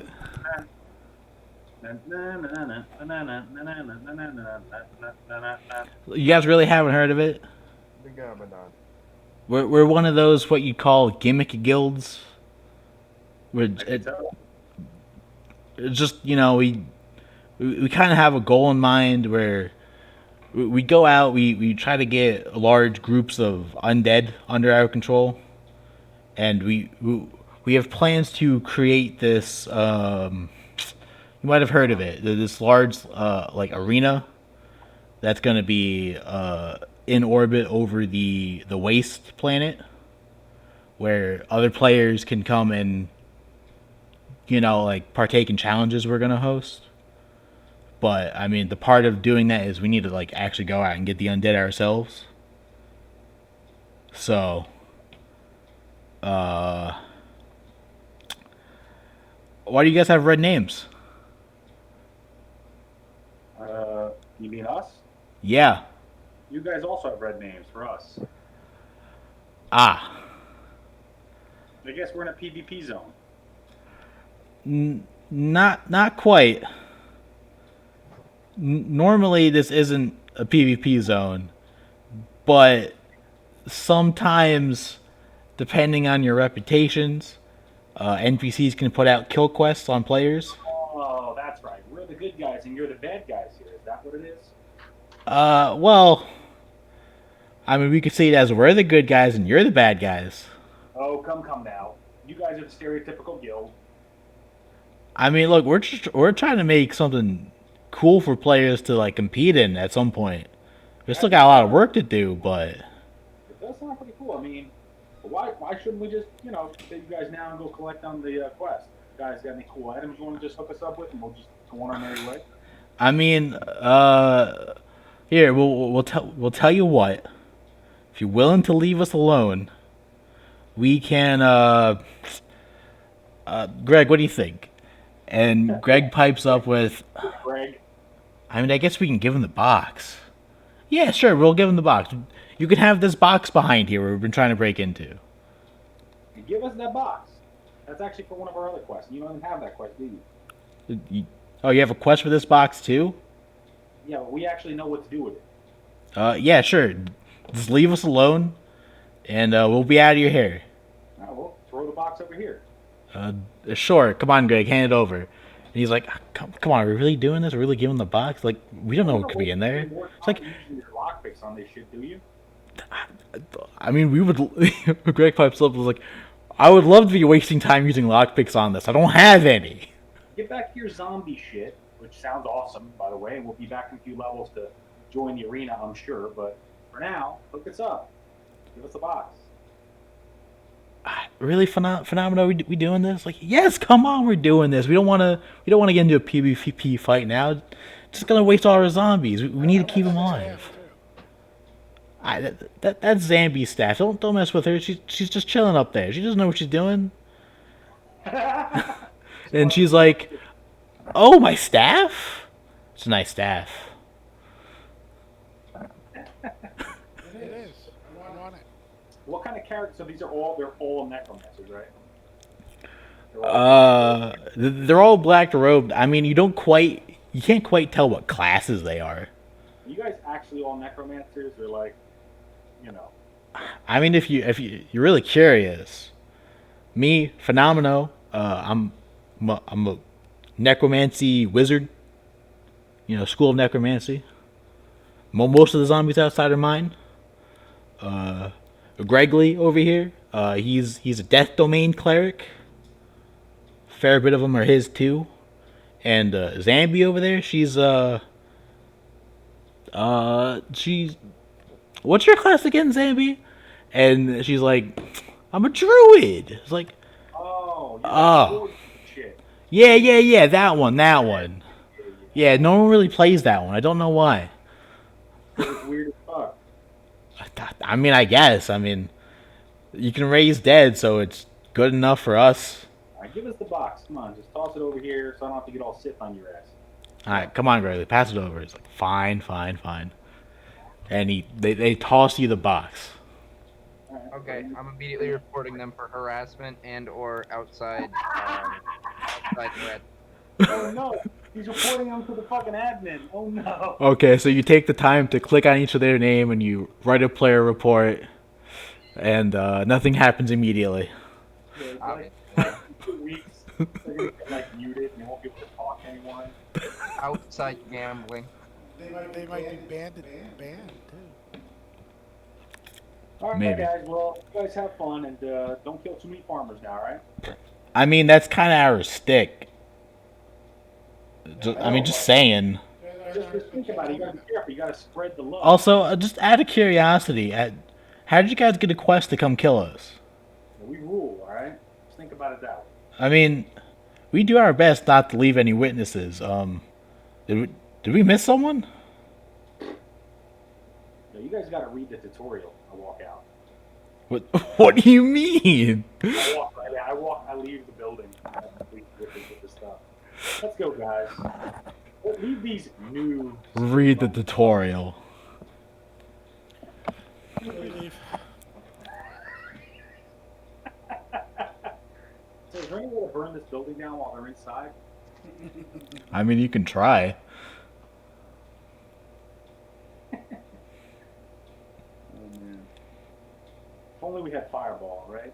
Am I right? If only. Still level 2 yet. Yeah, I know. As a Jedi or a Sith Guardian, I don't think I'll ever get a Fireball. I guess I could multi-class into Wizard though, right? Good. Yeah, technically. Multi-class in the Sorcerer or something? Yeah. How you doing? Alright, so what do you guys do? Pokemon trainer, maybe. I don't know about. I don't know about D&D. I mean, just go Pokemon Trader, just get a fire type. Boom. How cool would it be to be a Sith Pokemon trainer? Come on. Come on. I mean, yeah. Walking around with like a little Charizard, you know? Just a little Charizard. It's a little tiny Charizard. Right, a small one. Yeah, like a small one. Small Pokeball. I mean, yeah, it'd be pretty sick. I mean, you could do it if you want. Well, that was interesting to meet those PvP players. But yeah, how weird. The game actually can somehow register other players, and I guess it registers their what is it registering? Their like their reputation. Yeah, register. So that's exactly what you get. Like your reputation is tracked amongst the areas you're in, and if you do so much, I guess evil shit is a perfect term to do it. You guys could potentially get NPCs to put quests out against you, and other players could pick them up, and you could end up becoming like like you could be quest monsters for other players. It's great. It's great. Yeah, if they didn't have like 30 zombies in there, I think we might have wanted to take them out. But I feel like with all those zombies, it would have been actually tough for us, especially since it's only 3 of us. It's only 3 of them. I know, with all the zombies. You also don't know. Out one of them, their zombies go with them. You also don't know what level they are. That's true. That's true. I think we made a good choice. They don't know what level we are either. That's true. This double lightsaber definitely juked them out, you know? Gotta love Yeah, I the mean, deal. you really fucked up that door. What the lightsabers are for. Anyway, you want to go turn this quest in before we take these farmers over there going real quick? Drop off the box. Yeah, we're gonna do that. So as you approach the caravan again, they're like, "So is it safe to go through? Are we good?" Where are they going? They're not going past this building, right? They're going past, like, they're leaving the town. Yeah, We just went to. they're. I mean, if you tell them to go around the town, they'll do that. But the plan was to kind of go through and away, because you had to continue north to keep going where they're going. Well, I mean, you could very easily go around the town. It's not a big village. There's not even a wall around it. Why don't we finish the quest with the security team, and then we can finish the other 2 quests later. Okay. Wait, was this Marchville? This was. Where the What? fuck What? is this dude selling the arrows? He said this was. That's Fucking what players that's cleared the out box. the town. They cleared out the town like sick puppers. Yeah. No, everyone in Marksville's dead, including Mark. Yo, I totally did that stuff in Fallout. I totally went to the town. Like, so what happened? Usually, what happened is I accidentally piss off somebody through talking to them, and they'd attack me. And by attacking me, the whole town would become aggro. So then I would just have to kill everybody. Yeah. That's kind of what these guys did, except without the talking first. They just came in, started blasting, and started raising. Hilarious. So I believe the box that they gave us has the arrows in it. Whatever it has, they couldn't open it because they're dumbasses, which is the best part. Right. What? Okay, one of them's a wizard, one of them's a cleric, and the other one's a druid. None of them have lockpicking skills. I know, it's great. It's hilarious. It's like, god damn it. You know what? One of us is a Pokemon trainer. One of us is a guardian. One of us is a bard. You know. Yeah, you guys don't have lockpicking skills either. What are you talking about? I have a lockpick right here. Yeah, the best thing you guys got is a lightsaber, but That's right. What a broken epic item, bro. Level 1. So good. So good. alright, so What? 90% of your starting credits? yeah, 90% of your income. Yeah. It was like, what? I don't remember how much we had. It was like, I don't know, 1,100 or something crazy. I don't know. Yeah, we started out with 1,500. Yeah, it was all basically all my money. It was awesome. Well worth it. Alright, so then you guys are gonna continue on with the caravan as opposed to going back first? Yes. Okay. Yeah, I was just trying to take it. So you tell the caravan that Turn around a little bit. So Yeah. So if they looked out a window, they wouldn't see us. So they wouldn't like think, oh, let's go get the caravan of those guys. Blah blah blah. Right. So you guys kind of take a little detour around the town. You eventually get back on the path and keep heading north. And I think that's where we will leave it for today. Cool. That was pretty good. Yeah, it was fun. Discussion. Although I do like how you guys managed to take all the quests I laid out for you and just not fight anything. That was fun. We did fight some stuff, didn't we? On the quests, no. We fought the snake. Yeah, that was all pre-quest. We fought the bandits too. Yeah. Yeah, those were all random encounters towards the first village. I like that you let us talk our way through it. That's fun. The farm quest, no, only because the farm quest turned into the necromancer quest. You completed the first part, and then the second part. Technically, that's still an ongoing quest. It's like a part B to that quest. You got the first reward for it though, but you didn't get the second part. Any XP for it. You didn't fight anything. The quest you'd get XP when you complete the quest. We gotta go turn in the box. Yeah, when you turn in the box, you also get XP for that. Yeah, it's the main quest item that we Yeah. need to turn in. You guys currently have 3 quests. You had the farm quest, the box quest, and the caravan quest. The farm quest, you completed the first part and it became the necromancer quest. It's pretty much one quest line. Yeah. So that one's not done yet. So you didn't get anything other than the reward for the first part of that. The box quest, you have the item, you can go turn it in now. So once you do that, you'll get the reward. And the caravan quest, you are still actively doing. Right. So, Cool. other than the XP for the bandits, the XP for the squirrel, and the XP for the snake, not much progress, but interesting nonetheless. We'll have to see if we can do some diplomacy quests where the discussion gains XP for completing the quest. Well, I mean, you could always. I mean, you gotta figure out how to deal with the necromancers somehow. Maybe you can just lie and say, yeah, you took care of them. Maybe we can make them Might go work. and like kill a bunch of like werewolves in the forest until they gain enough rep back to become good guys again. Maybe. I was half expecting us to be like leading the caravan and like, oh no, there's something up ahead, and we go and there's like a cow in the road that we gotta move. You know? Like Well, you're not done. You're not done with it yet. I know, but those early quests where they're like, oh no, this big, huge, missing thing, or there's a big, huge problem, and it's like you have to move a rock out of the way so they can actually pass. There's a tree down, and you could very Yeah. easily go around it, but they won't. So you have to move the tree. Exactly. You gotta go through some convoluted way Yeah. to actually. And the entire time you're expecting someone to come attack you, but they never do. Exactly. So how are we looking for next Thursday? Good. For me, off the top of my head, seems pretty good. In case anything gets messed up throughout the week, are there any alternate days or potential times during the day, even on Thursday, that work potentially? No other times on Thursday, but if Thursday doesn't work, I'm also good for Friday or even the weekends. Well, that's up to you guys if you're good with that too. I'm working 4 to 8 Friday, Saturday, and Sunday. So unless you guys want to start late, This week, or is that your weekly schedule now? that's my weekly schedule now, pretty much. You're saying 4 p.m. to 8 p.m. Yeah. Could you guys play on like a Saturday afternoon, like noon to 3 or something like that, or on Saturdays? You guys have open time that time? I have Saturday the 20th open. I have another game that I'm GMing on Saturdays. Yeah. We play 2 to 6. Okay.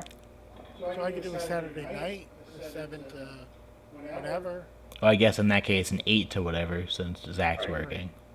Well, there's some Saturdays I'm working. Yeah, every Saturday. Actually, I'm working 9 to 2. The next 2 Saturdays. So yeah, I could do Saturday nights. Cool. Yeah, I'm just trying to think of like some potential alternate ideas just in case. Yeah, Yeah. usually for me, Fridays or the weekends also good. Yeah. So if there needs to be a backup day, I'm 100% fine with that. Cool. All right. So let's shoot for Thursday the 18th. But if that doesn't happen, maybe the 20th. Cool. Maybe 3 o'clock if Zach's available after. Yeah, that could work. And all that. And we'll see if Joey's going to be able to come back or not. And if not, maybe we'll look for a fourth. Okay.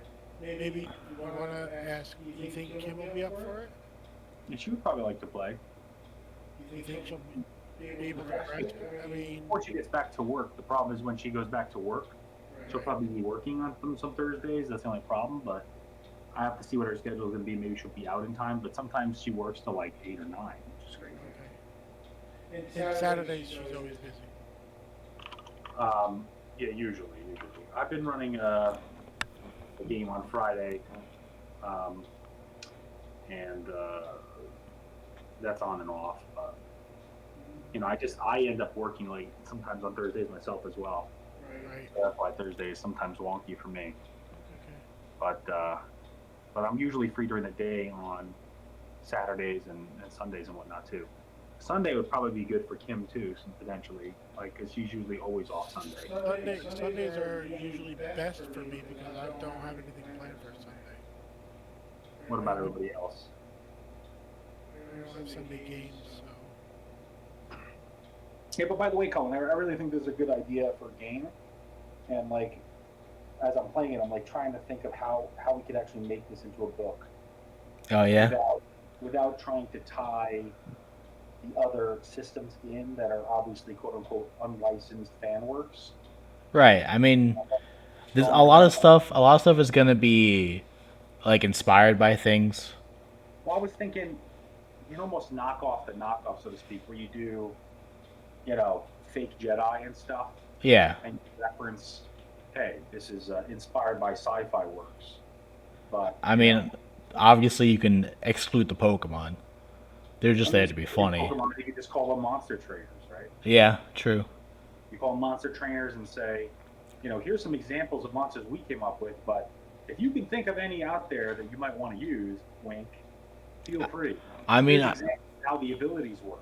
I think that'd be awesome turning this into a book. That's kind of why I'm recording it, because even though it's going on Twitch, I afterwards put the VOD on YouTube just so it's somewhere, so we can always look back on it. Right. So. Oh, very interesting. Yeah, we'll chat later. I don't want to talk too much about it before we even record it. I mean, fair enough. I don't think anyone's watching, or if they are, it's maybe 2 people. Jade was watching. Yeah, I mean, she was. I don't know if she still is. I can Was she? check. Yeah. Yeah, I can see in I watched chat. last time too. Oh yeah, she's still on chat. Maybe you might want to try She to might be set up listening. a Google Drawing or a Roll20, and you could do some simple maps on there. Yep, And there even she if is. you want to stream that, which you could stream, because you could stream that through your screen share. What I've done, because it's super simple, when I run that online, rather than having to worry about like the technicality of Roll20, which is really not that difficult, but it's still a little bit wonky. You can use Google Drawing, which is super simple to use. You could literally drag and drop images into it, drag and drop maps into it. You can create colored circles in there and move them around as the players. You can just drag and drop pictures in there if you want, top-down characters. Works really well. Highly recommend it if you want to do some map stuff. That's super, super simple. And I could show you what it's like if you want to take a look at some time later. At another time if you want. You know what I mean? Yeah. Or Totally. even if you just show images like, oh, this guy looks like this, or here's like your little map. If you want to draw a map of something in the world or different areas. Even it's simple stuff. You can just drag and drop it in. You can take a picture. Even if you draw it physically, you take a picture with your phone, upload the picture onto your computer, and just drag it into there, and you can show us stuff. Yeah, totally. If you want to stream stuff, you want to add a little bit of a visual aspect that will engage people. I mean, yeah, that'd be cool. Right now, it's almost the streams are pretty much just podcasty. Podcast, yeah. Yeah. But cool. All right, guys. All right. Okay. Well, We'll be chatting soon, and thanks for running. It was a lot of fun. Yeah, thanks for playing. Thanks for playing, guys. And thanks for watching, those who were.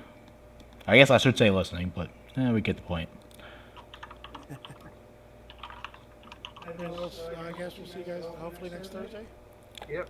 All right. If Well, anything comes up, I'll let you know as soon as I can, probably Monday or Tuesday. Yep. And, I think Sunday looks like it might be our fallback. So. all right. Just remember, this Sunday, the following Sunday is Father's Day. Okay. So, I mean, while I have no plans and everything's still closed, I mean, I could be free. I don't know if you have any plans or anything. Well, I with don't know social if that- distancing and, Kim's dad is actually in Florida, so. Okay, whatever. I mean, if you guys are good with it, I'm okay with playing on Father's Day. More fun for Father's Day, right? Yeah. Okay. Well, we'll keep that in mind. Okay. All right, All right. folks. All right. Good night. See you guys. Easy.